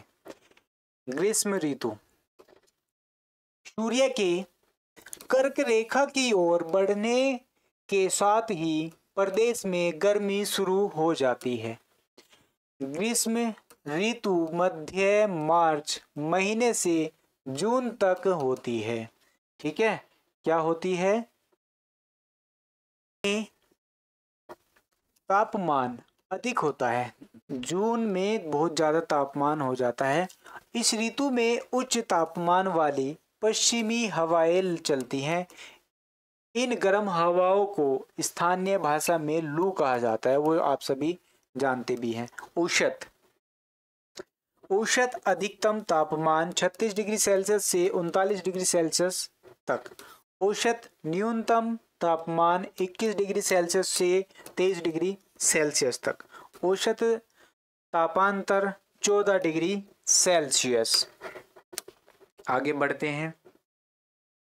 कर्क रेखा के नजदीक होने के कारण बुंदेलखंडीय नगरों में 40 डिग्री सेल्सियस से 47 डिग्री सेल्सियस तक पहुंच जाता है। सबसे ज़्यादा गर्मी आगरा व झांसी में, सबसे ज़्यादा गर्मी, क्योंकि सूर्य भी नज़दीक ही रहता है। सबसे कम गर्मी बरेली में। वर्षा ऋतु, बंगाल की खाड़ी से उठने वाला दक्षिण पश्चिम मानसून पूर्व जून में तीसरे चौथे सप्ताह में प्रदेश के पूर्वी तथा दक्षिणी पूर्वी सिरे से प्रवेश करता है और आगे बढ़ता है। जैसे कि हम बढ़ते हैं अब आगे। वर्षा ऋतु जून के अंतिम सप्ताह से प्रारंभ होकर सितंबर के अंतिम सप्ताह तक रहती है। इस मानसून का कुछ भाग हिमालय से टकराकर तराई क्षेत्रों में खूब बारिश करता है। सर्वाधिक वर्षा गोरखपुर 184.7 सेंटीमीटर, सबसे कम वर्षा मथुरा 54.4 सेंटीमीटर। उत्तर प्रदेश में संपूर्ण वर्षा का लगभग 83% वर्षा जुलाई से सितंबर तक होती है तथा शेष वर्षा जाड़ों तथा गर्मियों में होती है। शीत ऋतु की बात करते हैं। शीत ऋतु, शीत ऋतु का मतलब ठंड, ठंडी। शीत ऋतु, प्रदेश में शीत ऋतु नवंबर से फरवरी तक रहता है।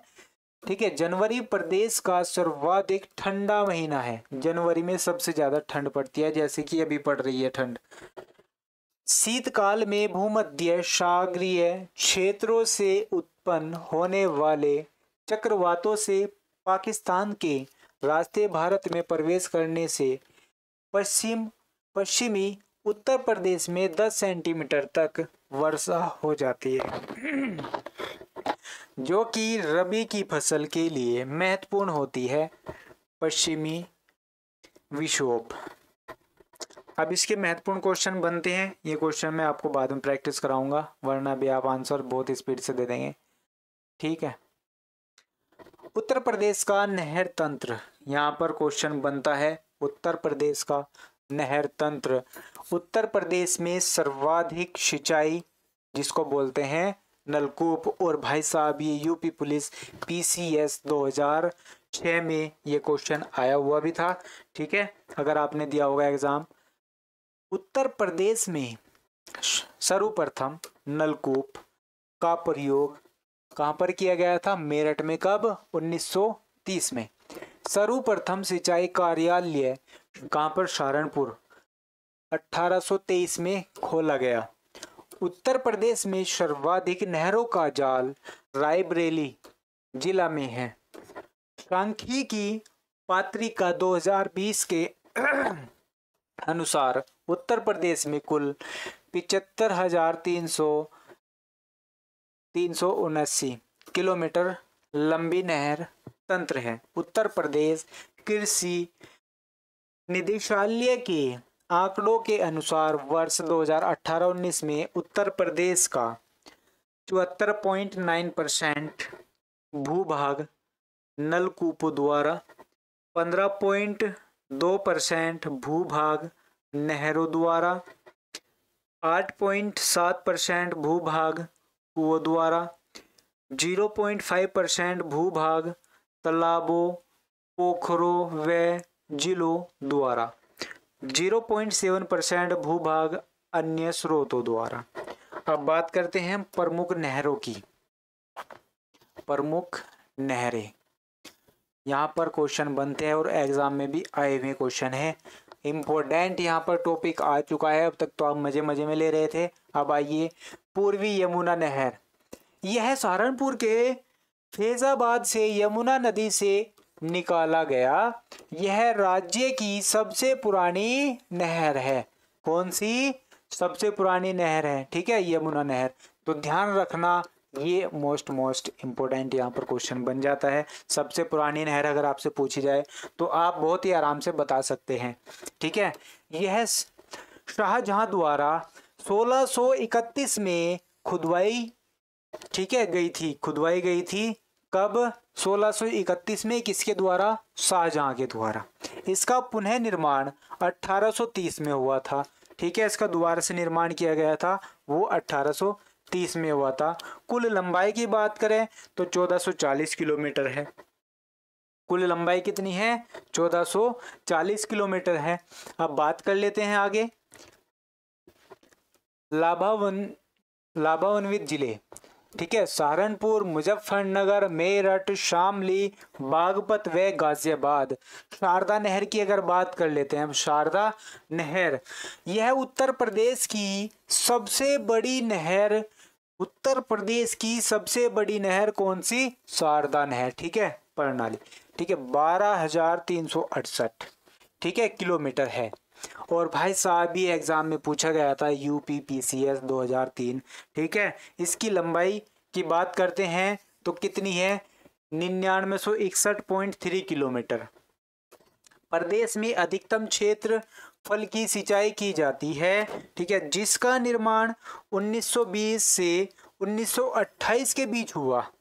यह चंपावत के वनवासा नामक स्थान पर शारदा नदी से निकलती है। कहाँ से निकलती है? वनवासा नामक स्थान पर शारदा नदी निकलती है। अब आगे बढ़ते हैं।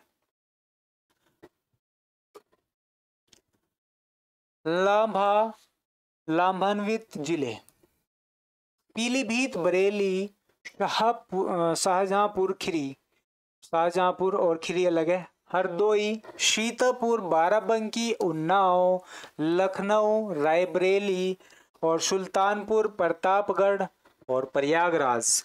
बात कर लेते हैं हम गंडक नहर परियोजना। गंडक नहर परियोजना उत्तर प्रदेश और बिहार व नेपाल की संयुक्त नहर प्रणाली है। यह नेपाल में बूढ़ी गंडक पर बांध बनाकर निकाली जाती है, ठीक है, बाण सागर बांध एवं नहर प्रणाली। यह 3 राज्यों कौन कौन से? उत्तर प्रदेश, मध्य प्रदेश व बिहार की संयुक्त सोन नदी पर आधारशिला 1978 में रखी गई थी।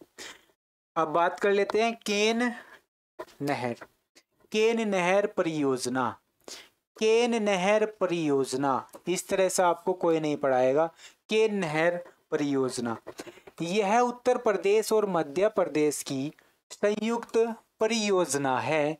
यह नहर पन्ना मध्य प्रदेश के निकट से निकाली गई है। राजघाट बांध एवं नहर परियोजना ललितपुर जिले में बेतवा नदी पर, ठीक है, और ये UPPCS में 2003 में क्वेश्चन आया हुआ है। उत्तर प्रदेश व मध्य प्रदेश की संयुक्त। नेक्स्ट है ललितपुर, झांसी, जालौन, हमीरपुर में सिंचाई। आगरा नहर परियोजना इसे दिल्ली के पास ओखला, ठीक है, दिल्ली के पास ओखला है।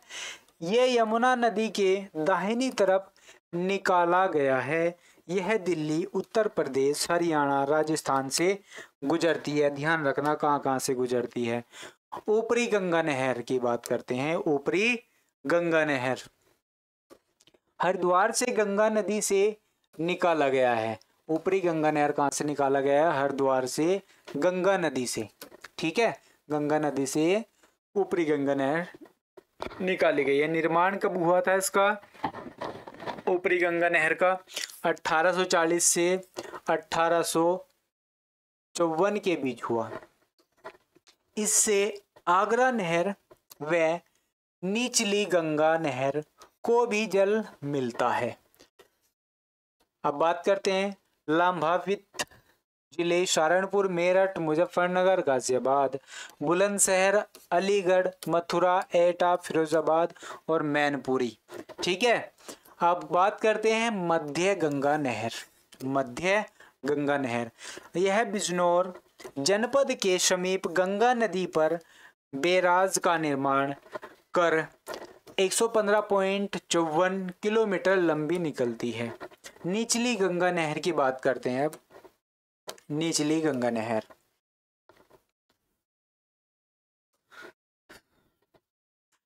यह नहर नरोरा नामक स्थान पर गंगा से निकाली गई है। कौन सी? निचली गंगा नहर। अब लाभान्वित जिले की हम बात करते हैं। बुलंदशहर, अलीगढ़, एटा, फिरोजाबाद, मैनपुरी फर्रुखाबाद, प्रयागराज। अब आगरा नहर की हम बात करते हैं, मोस्ट इंपोर्टेंट यहाँ पर चल रहा है टॉपिक, तो ध्यान रखना, ठीक है। कहीं से भी क्वेश्चन पूछा जा सकता है, क्योंकि भाई साहब एक सीट पर 83 सीट है। एक सीट को पाने के लिए 83 लड़कों का जोर देखना पड़ेगा, 82 का तो देखना पड़ेगा ही। तो 82 लड़कों का जोर देखने के लिए तो कुछ ना कुछ तो एक्स्ट्रा पढ़ना पड़ेगा, क्योंकि एग्ज़ाम भी टफ आएगा। और 1 से 2 पाली में एग्ज़ाम आपका रखा गया है, तो 1 से 2 पाली में आपका एग्ज़ाम होगा। और नॉर्मलाइजेशन की भी यहाँ पर संभावना पूरी बन रही है, तो तैयारी अच्छे से बनाकर चलिएगा। हाँ, यह अंतर्राष्ट्रीय नहर 1874 में बनकर तैयार हुई थी। कौन सी? आगरा नहर की बात कर रहे हैं। इसे दिल्ली के ओखला से यमुना नदी से निकाली है। यह दिल्ली, हरियाणा, राजस्थान से गुजरती है। रामगंगा नहर की बात करते हैं। कौन सी?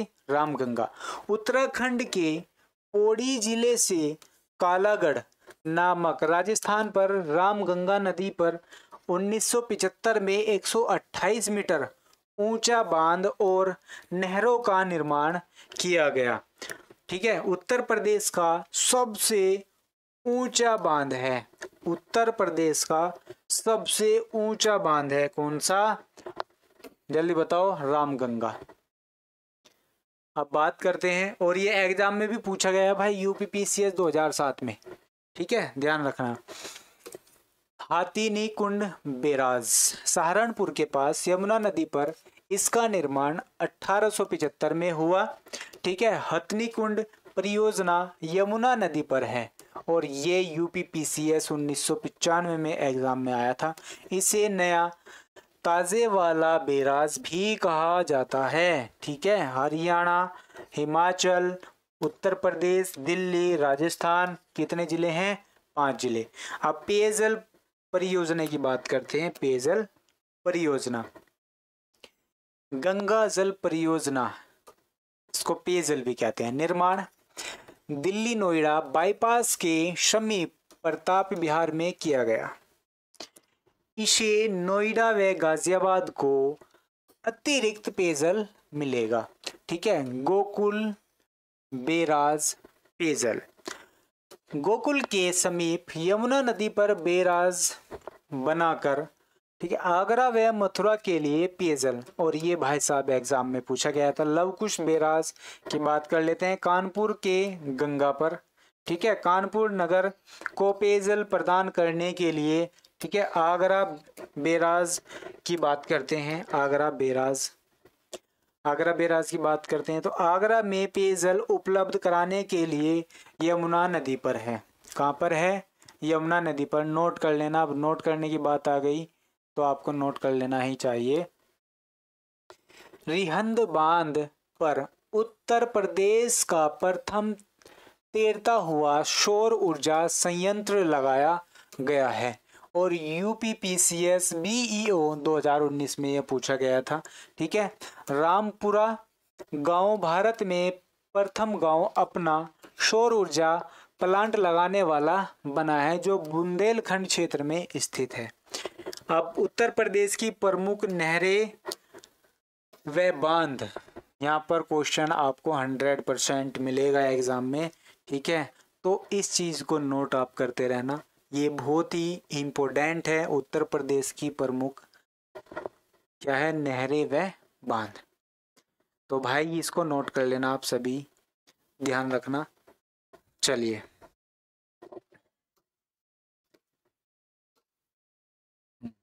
उत्तर प्रदेश की प्रमुख नहरें व बांध परियोजना। देखो इधर तो है परियोजना, और इधर लिखी है नदी व स्थान।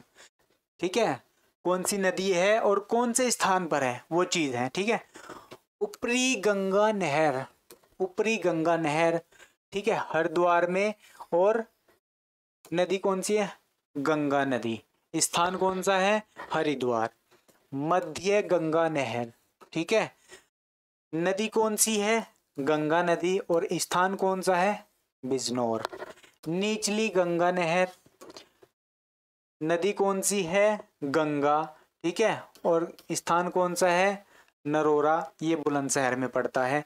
रामगंगा नहर नदी कौन सी है? गंगा, और सॉरी रामगंगा, ठीक है। और कालागढ़ स्थान है जो कि पौड़ी में पड़ता है। पूर्वी गंगा नहर, ठीक है, नदी कौन सी है? ये गंगा, ठीक है। और कहाँ पर? सहारनपुर।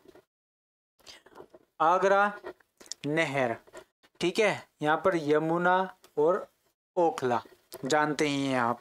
शारदा नहर, ठीक है, कौन सी नदी है? वो शारदा, ठीक है। बनारस नेपाल। अब आगे बढ़ते हैं। बेतवा नहर, झांसी बेतवा नदी।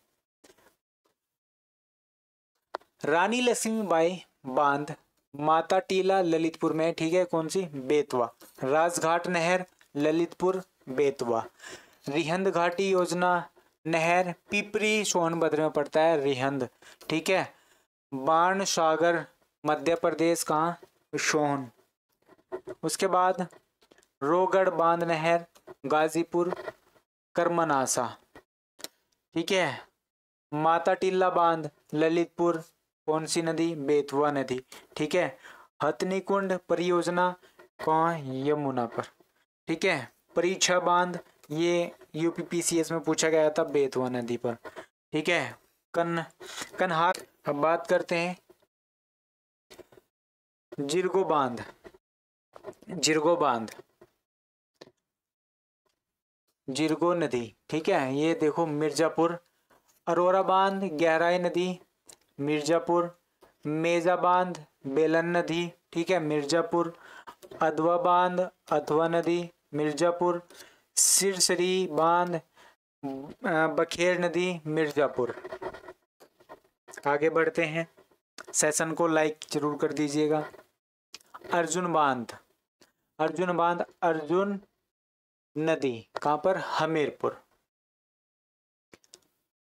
अब यहाँ पर प्रश्न सम्मिलित करना है, तो यहाँ पर क्वेश्चन आ चुके हैं। अब क्वेश्चन तो अभी हमें नहीं करना है, ठीक है।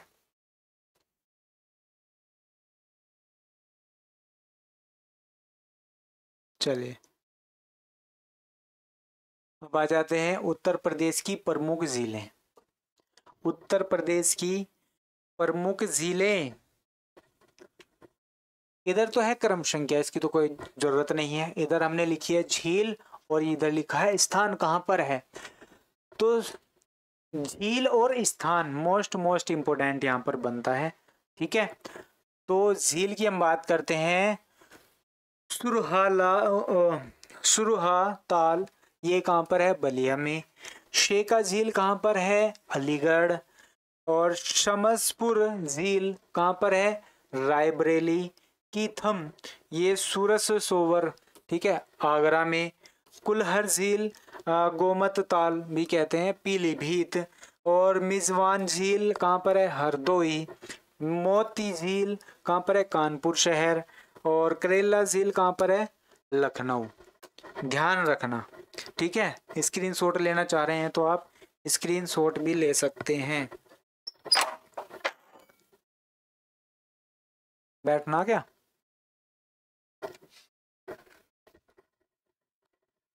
तो यहाँ पर स्क्रीनशॉट भी आप ले सकते हैं। चलिए आगे बढ़ते हैं। नेक्स्ट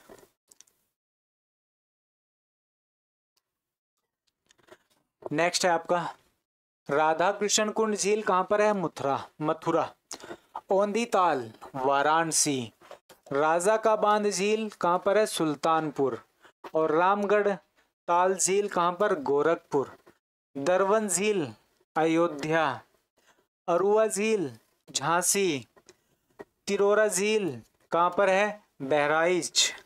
नोट करते रहना। बड़ा ताल गोरखपुर, ठीक है, शाहजहांपुर।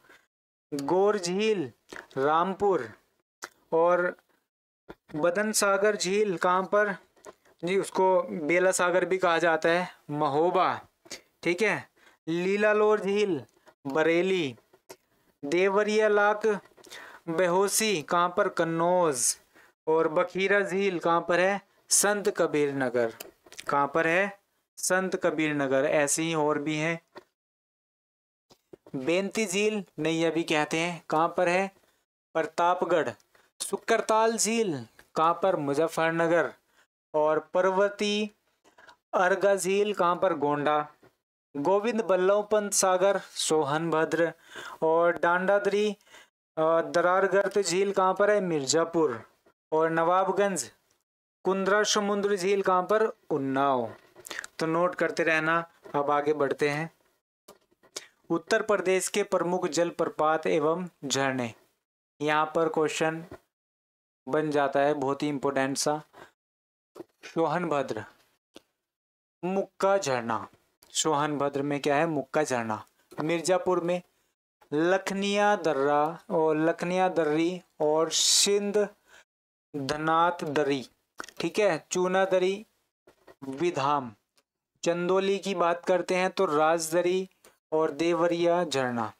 और ये एग्जाम में भी आया हुआ है, ठीक है, यूपीपीसीएस वेटिंग ऑफिसर में 2020 के एग्जाम में पूछा गया था, ठीक है। अब यहाँ पर क्वेश्चन भी बन जाते हैं, लेकिन क्वेश्चन अभी हम आपको नहीं करा रहे हैं, ठीक है। क्वेश्चन की प्रैक्टिस हम अभी लास्ट में कराएंगे। बहुत ही महत्वपूर्ण क्वेश्चन यहाँ पर रखे हुए हैं। अब आ गए हम उत्तर प्रदेश की नदी तंत्र। उत्तर प्रदेश की नदी तंत्र,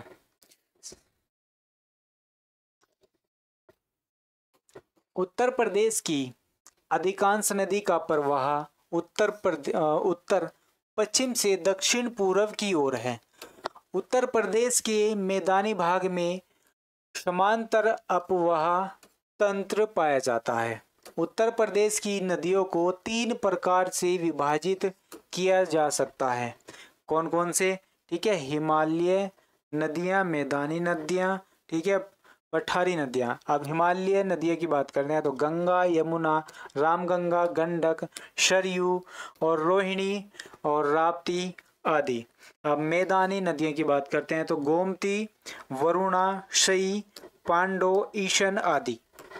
अब आगे बढ़ते हैं पठारी नदियाँ।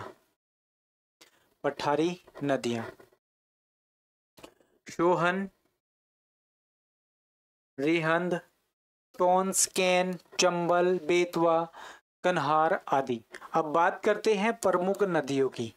बात करते हैं प्रमुख नदियों की तो गंगा नदी की सबसे पहले बात करते हैं।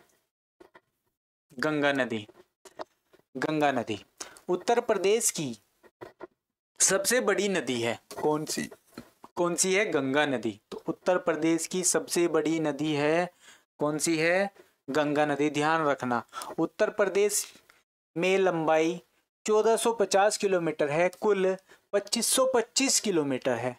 नवंबर 2008 में राष्ट्रीय नदी की घोषणा हुई थी, ठीक है। राज्य की बात करें तो उत्तराखंड, उत्तर प्रदेश, ठीक है, बिहार, झारखंड और पश्चिम बंगाल। देश की बात करते हैं तो भारत के अंदर, ठीक है, और बांग्लादेश।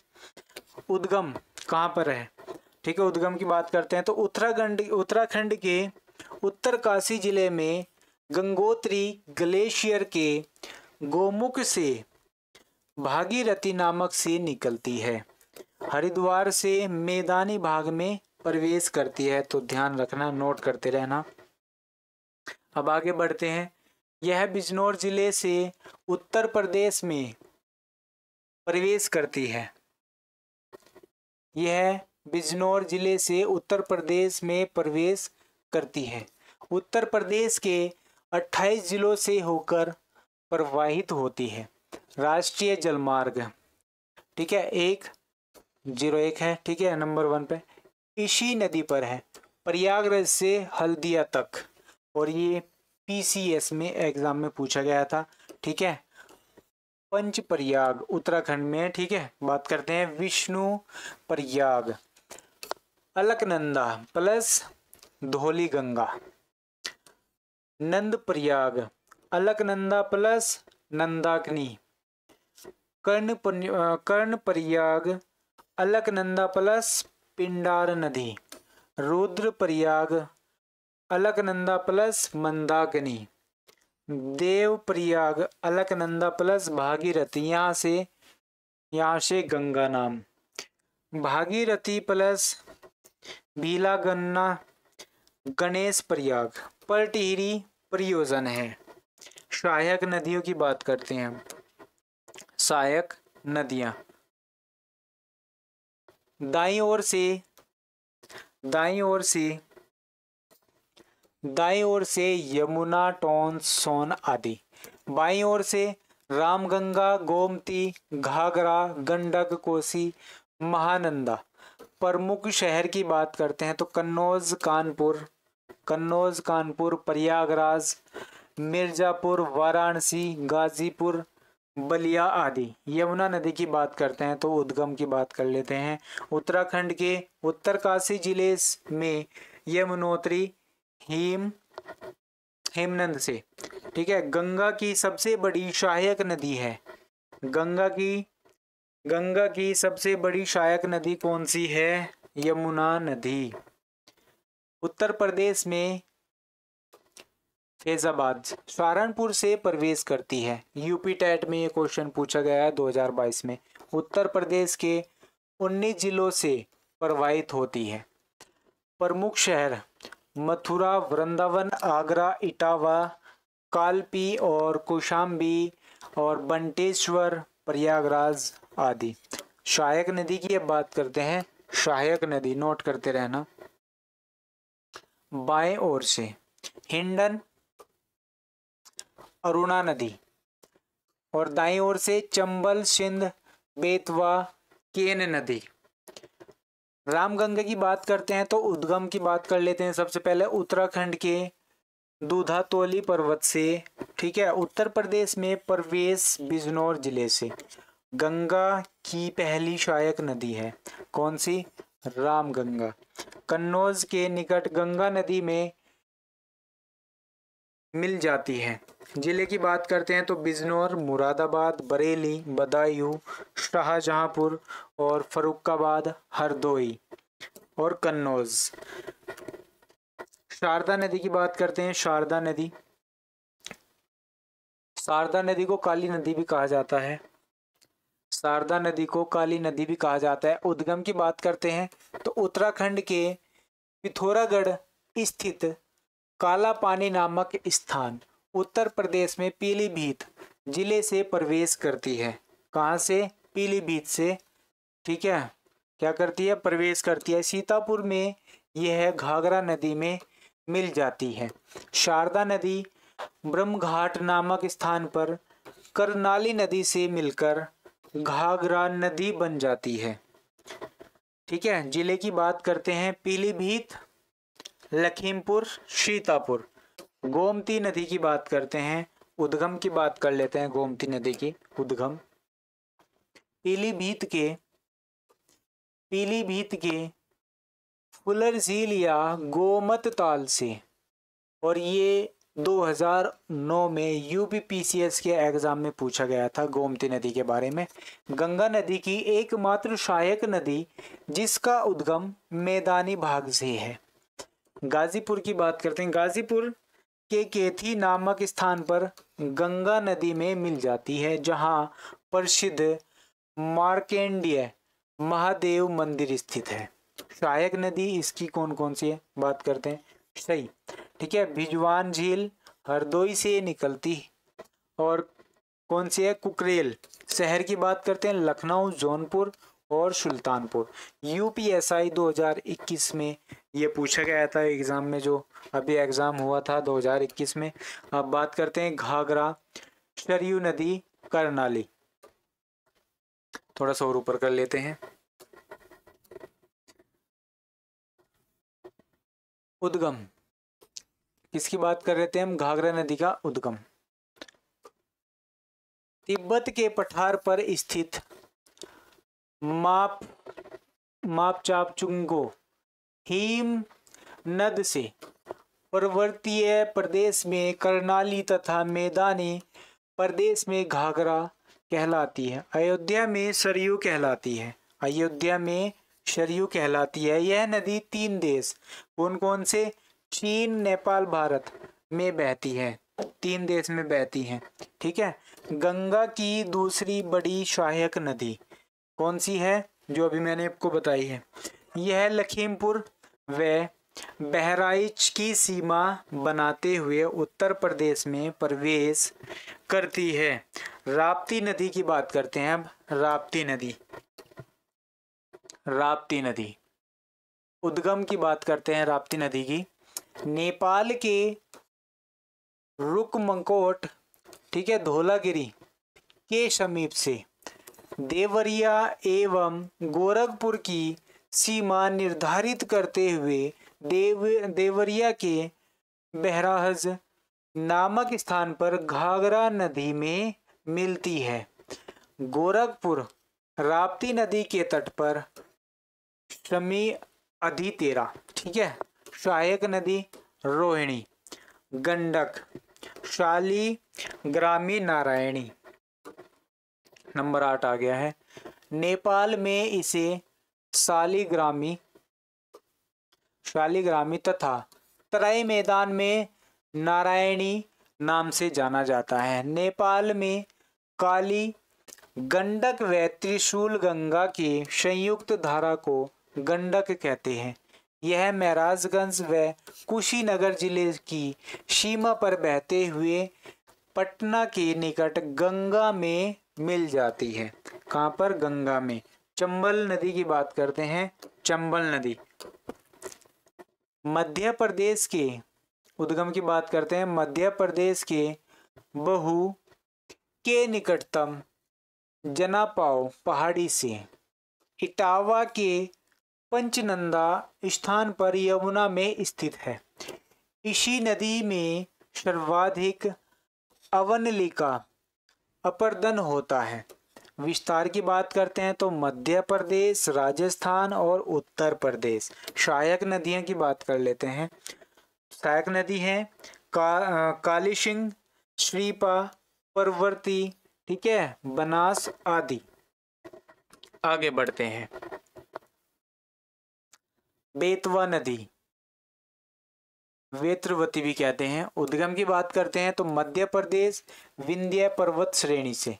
यमुना की सहायक नदी है। यमुना की सहायक नदी है।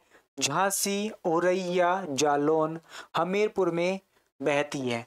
यह हमीरपुर के निकट यमुना नदी में मिल जाती है। अब सिंध की बात करते हैं जो काली सिंध भी कहते हैं।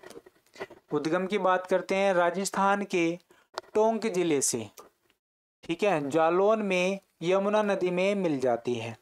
अब टोंस नदी की बात करते हैं जो तमसा भी कहते हैं। उद्गम की बात करते हैं मेहर के निकट तमसा कुंड से। प्रयागराज के सिरसा में गंगा नदी में मिल जाती है। इस नदी पर विहार जल प्रपात 110 मीटर, ठीक है, स्थित है। केन, कर्णवती नदी भी कहते हैं केन को, कर्णवती नदी।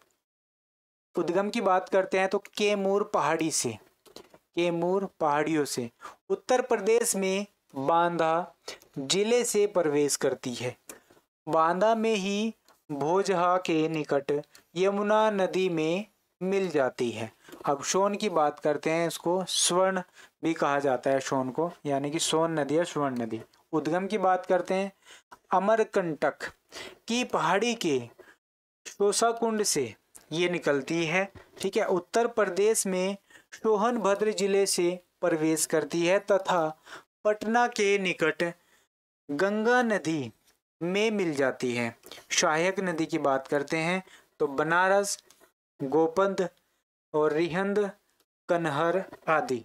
अब बात करते हैं हिंडन नदी, ठीक है, हर नदी भी कहते हैं इसको, हिंडन नदी को हर नदी।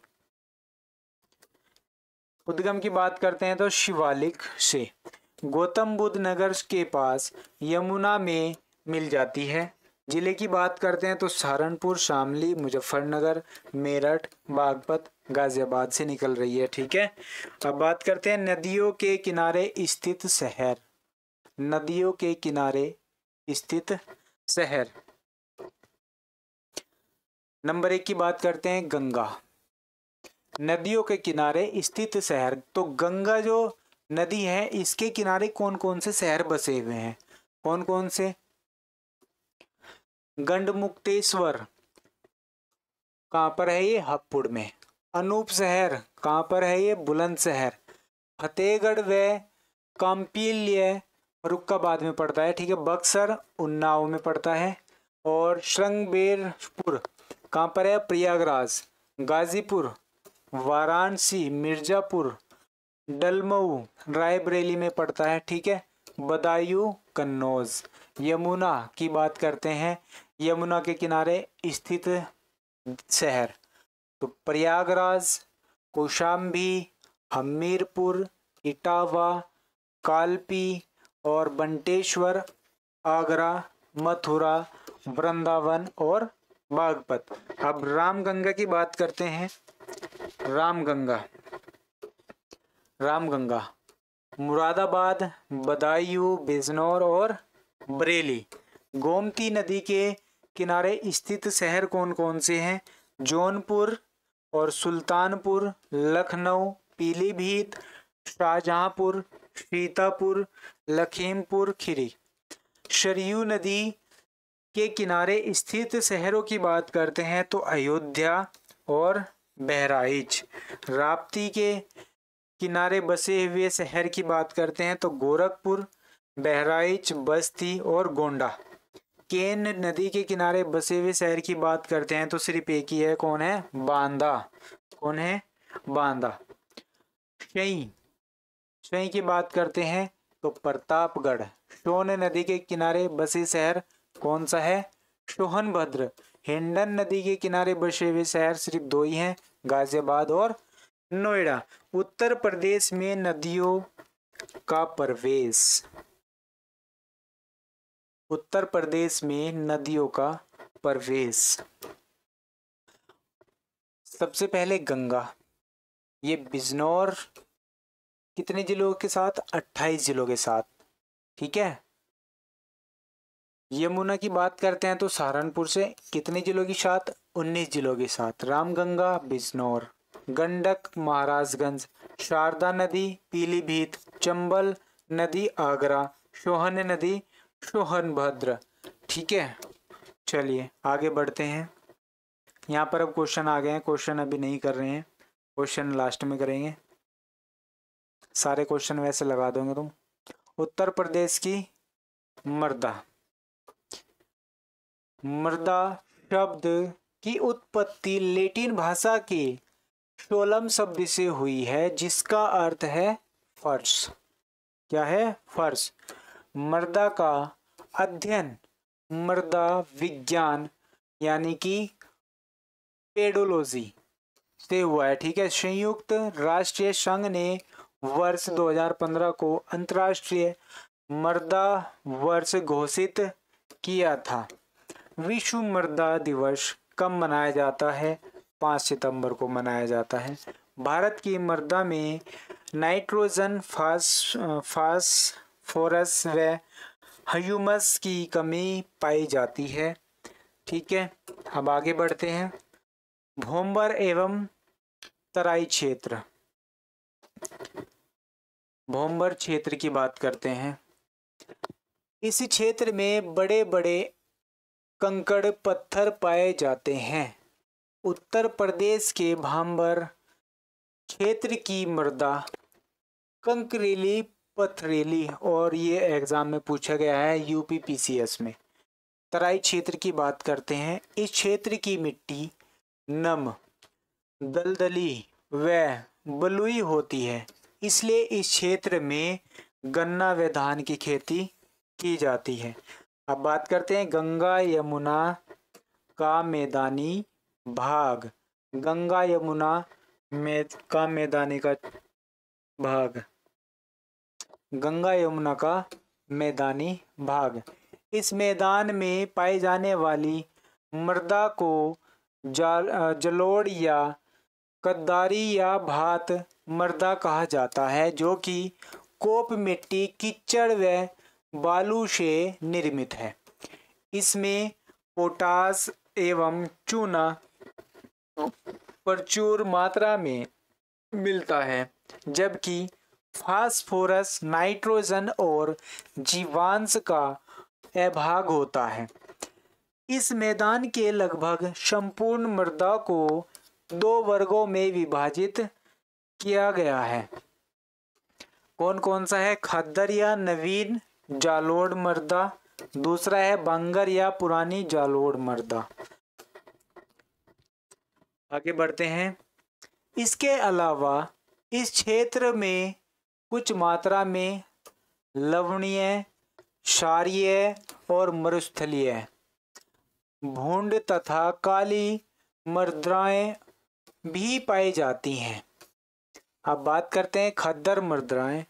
नवीन जालोड़, जो मृदा नदियों द्वारा प्रत्येक बाढ़ के साथ परिवर्तित होती रहती है, उसे खद्दर, कछारी या नवीन जालोड़ मृदा कहा जाता है। यह मृदा हल्के भूरे रंग की छिद्र युक्त महीन कणों वाली मृदा है। इस मृदा में चूना, पोटास, मैग्नीशियम तथा जैव तत्वों की मात्रा अधिक होती है। इसकी उर्वरा शक्ति अधिक होती है। अब बढ़ते हैं आगे। बांगर मृदा यानी कि पुरानी जलोड़। ठीक है। गंगा यमुना मैदानी भाग का वह क्षेत्र जहाँ बाढ़ का पानी नहीं पहुँच पाता, उस मृदा को बांगर मृदा कहते हैं। अब आगे बढ़ते हैं। इनकी ऊर्जा शक्ति क्षीण हो गई है, इसलिए अधिक मात्रा में खाद की आवश्यकता पड़ती है। इन मृदाओं में नाइट्रोजन और फास्फोरस की कमी हो जा रही है या होती जा रही है। लवणीय या क्षारीय मृदा। उत्तर प्रदेश के लगभग 10% भूमि ऊसर हो चुकी है, जो कि प्रदेश के अलीगढ़, मैनपुरी, कानपुर, उन्नाव, एटा, इटावा, रायबरेली, सुल्तानपुर, प्रतापगढ़, जौनपुर, प्रयागराज आदि। आगरा, अलीगढ़ मंडल में मुख्यतः लवण प्रभावित मृदा पाई जाती हैं, और ये एग्जाम में पूछा गया हुआ क्वेश्चन है। उत्तर प्रदेश के जौनपुर, आजमगढ़ तथा मऊ जनपद की मृदा में मुख्यतः पोटास की कमी पाई जाती है, और ये उत्तर प्रदेश पुलिस 2018 में पूछा गया था। लवणीय ऊसर भूमि के लवण अधिकांशतः सोडियम, पोटेशियम सल्फेट व कैल्शियम के बने होते हैं, जो कि भूमि के ऊपरी सतह पर सफेद परत के रूप में देखी जाती है। इनका pH मान 8 से कम होता है। यहाँ जिप्सम और सिंचाई से खेती की जा सकती है। यहाँ पर जिप्सम और सिंचाई की खेती की जा सकती है। रेहयुक्त क्षारीय ऊसर भूमि, जिसका विस्तार उत्तर प्रदेश में अधिक है, इसकी सतह सोडियम लवणों के कारण काला होता है और pH मान 8 से अधिक होता है। ऐसी भूमि पूरी तरह अनुपजाऊ होती है। मरुस्थलीय मृदाओं की बात करते हैं अब। यह मृदा उत्तर प्रदेश के कुछ पश्चिमी जिले मथुरा, आगरा, अलीगढ़ आदि में पाई जाती है। इसमें लवण और फास्फोरस की मात्रा अधिक होती है, परंतु जीवाश्म पदार्थ व नाइट्रोजन का अभाव होता है। सिंचाई के द्वारा कुछ मोटे अनाजों की खेती की जाती है। ठीक है। अब बात करते हैं नेक्स्ट पॉइंट की। भूर्ण मृदा। गंगा यमुना व उनकी सहायक नदियों के द्वारा बाढ़ वाले क्षेत्रों में बहुत पहले से निर्मित बलुई मिट्टी के 10-20 फीट ऊंचे टीलों को भंड कहा जाता है। यह मृदा हल्की दोमट बलुई होती है। अब बात करते हैं काली या रेंगुर मृदाएं। प्रदेश के पश्चिम जिलों तथा बुंदेलखंड क्षेत्र में कहीं कहीं काली मृदा पाई जाती हैं और ये क्वेश्चन यूपीपीसीएस में पूछा गया था 2006 में। यह मृदा को कपासी या केरल मृदा भी कहते हैं और ये यूपीएसआई 2021 में ये क्वेश्चन पूछा गया था। बात कर लेते हैं दक्षिणी के पहाड़ी पठारी क्षेत्र की मृदा। इस क्षेत्र में ललितपुर, झांसी, जालौन, हमीरपुर, महोबा, बांदा, चित्रकूट, ठीक है, और दक्षिणी प्रयागराज, मिर्जापुर, सोनभद्र व चंदौली जिले आते हैं। सामान्यतः इस क्षेत्र की मिट्टी को बुंदेलखंडीय मृदा कहा जाता है। यहाँ निम्नलिखित मृदाएं पाई जाती हैं। लाल मृदाओं की बात करते हैं। क्षेत्र, सबसे पहले क्षेत्र की बात कर लेते हैं हम। दक्षिणी प्रयागराज, झांसी, मिर्जापुर, सोनभद्र, चंदौली आदि। निर्माण की बात करते हैं। बालूमय लाल विंध्य चट्टानों के टूटने फूटने से हुआ है। इस मृदा में नाइट्रोजन, फास्फोरस, चूना तथा जैव तत्वों की कमी तथा लोहे। अब बात करते हैं अंश की, आगे बढ़ते हैं अभी। अंश की अधिकता पाई जाती है। आयरन ऑक्साइड के कारण रंग लाल होता है और ये यूपीएसआई में पूछा गया है, ठीक है, कि आयरन ऑक्साइड के कारण कौन सा रंग हो जाता है, ठीक है, तो लाल रंग हो जाता है आयरन ऑक्साइड के कारण। यहाँ दलहन व तिलहन की खेती की जाती है। अब बात करते हैं हम परवा या पड़वा मृदाएं। क्षेत्र की बात करते हैं तो हमीरपुर, जालौन तथा यमुना के तटीय क्षेत्रों विशेषकर पीढ़ों, ठीक है, यह हल्के लाल भूरे रंग की बलुई दोमट मृदा है। यहाँ सिंचाई व खाद का प्रयोग करते ज्वार व चना की खेती की जाती है। चलिए अब आगे बढ़ते हैं। और कितना बचा है देख लो।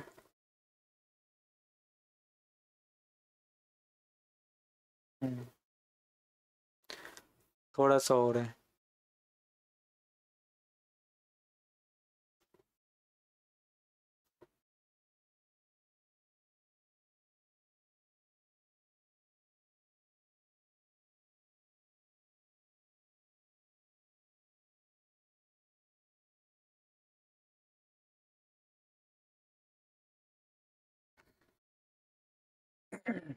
अब आते हैं परवा या पड़वा मृदा, ये तो हो गई। अब आते हैं मार या भांड मृदाएं। यह मिट्टी रेगुर मिट्टी के समान काली व चिकनी होती है। इसमें 60% सिलिकेट, 15% लोहा, 25% एल्युमिनियम पाया जाता है। जल पाने पर यह मृदा, ठीक है, गोंद के समान चिपचिपी हो जाती है। यह मृदा गोंद के समान चिपचिपी हो जाती है। इस मृदा में कृषि कार्य कठिन होता है, अतः अल्प अवधि वाली कुछ फसलें उगाई जाती हैं। यह मृदा पश्चिमी जिले में पाई जाती है। कहाँ पर? पश्चिम जिले में पाई जाती हैं। नेक्स्ट आता है राकर मृदा। यह लाल भूरे रंग की दानेदार मृदा है जो ढालों पर पाई जाती हैं। यहाँ खाद के प्रयोग से चना व तिल की खेती की जाती है। यह मृदा मोटी राकर व पतली राकर दो रूप में पाई जाती हैं। अब बात करते हैं भोंटा मृदा। निर्माण विंध्य श्रेणी के चट्टानों के टूटने फूटने से होती है। यह हल्के लाल रंग की होती है। यहाँ इन चट्टानों या चट्टानी कणों के साथ हल्की दोमट का मिश्रण हो गया है, वहां मोटे अनाजों की खेती की जाती है। आगे बढ़ते हैं। मृदा अपरदन वायु और जल के साथ मृदा के कटने, बहने अथवा उड़ने की क्रिया को मृदा अपरदन कहा जाता है। प्रतिवर्ष हजारों हेक्टेयर भूमि नष्ट हो जा रही है। मृदा अपरदन आज कृषि के लिए सबसे भयानक है। मृदा अपरदन के दो प्रमुख प्रकार हैं। कौन कौन से? नंबर 1 जलीय अपरदन और नंबर 2 वायु अपरदन। वायु अपरदन आगरा, मथुरा, इटावा क्षेत्र। परत अपरदन समतल खेतों में बहुत सूक्ष्म तरीके से होता है, जिसे किसान समझ नहीं पाता है और उर्वरता की कमी हो जाती है, इसलिए इसे किसान की मौत कहा गया है। अवनलिका अपरदन यह अपरदन ढाल वाले खेतों पर होता है। यह अवनलिकाएं यू व वी सुरंग के आकार की होती है। प्रदेश का यमुना व चंबल नदी क्षेत्र इटावा सर्वाधिक प्रभावित है। ठीक है, अब ये हमारे बहुत सारे आज हो गए हैं, लगभग 40 पेज कवर हो गए हैं। अब यहाँ पर क्वेश्चन आंसर आ चुके हैं। अब ये क्वेश्चन आंसर हम करेंगे सबसे स्टार्टिंग में, सबसे यही पहले करेंगे। जितने भी मैंने अभी तक आपको थ्योरी बताई है, सारे के सारे क्वेश्चन हम कल की क्लास में करेंगे शाम 7 बजे। सभी तैयार है ना? शाम को 7 बजे आपकी यूपी पुलिस की स्पेशल क्लास, यूपी की जीके स्पेशल क्लास, यूपी की जीके आपकी चल रही है। आज हमने बहुत ज़्यादा कवर कर लिया है, लगभग कितना हो गया, 2 घंटे की क्लास आपकी लगातार हो चुकी है। ठीक है, समय भी बहुत आगे बढ़ गया है, तो आज की क्लास हम यहीं पर रखते हैं। कल स्टार्ट करेंगे 40 पेज से आगे, और सबसे पहले आपको हम क्वेश्चन कराएंगे अभी तक जो हमने थ्योरी पढ़ी है। ठीक है, एक बार चैनल को लाइक शेयर सब्सक्राइब जरूर कर दीजिएगा, और कैसी लगी आपको आज का सेशन, आज की क्लास कमेंट में ज़रूर बताइएगा। ठीक है, thank you so much, bye bye, मिलते हैं हम कल मॉर्निंग में।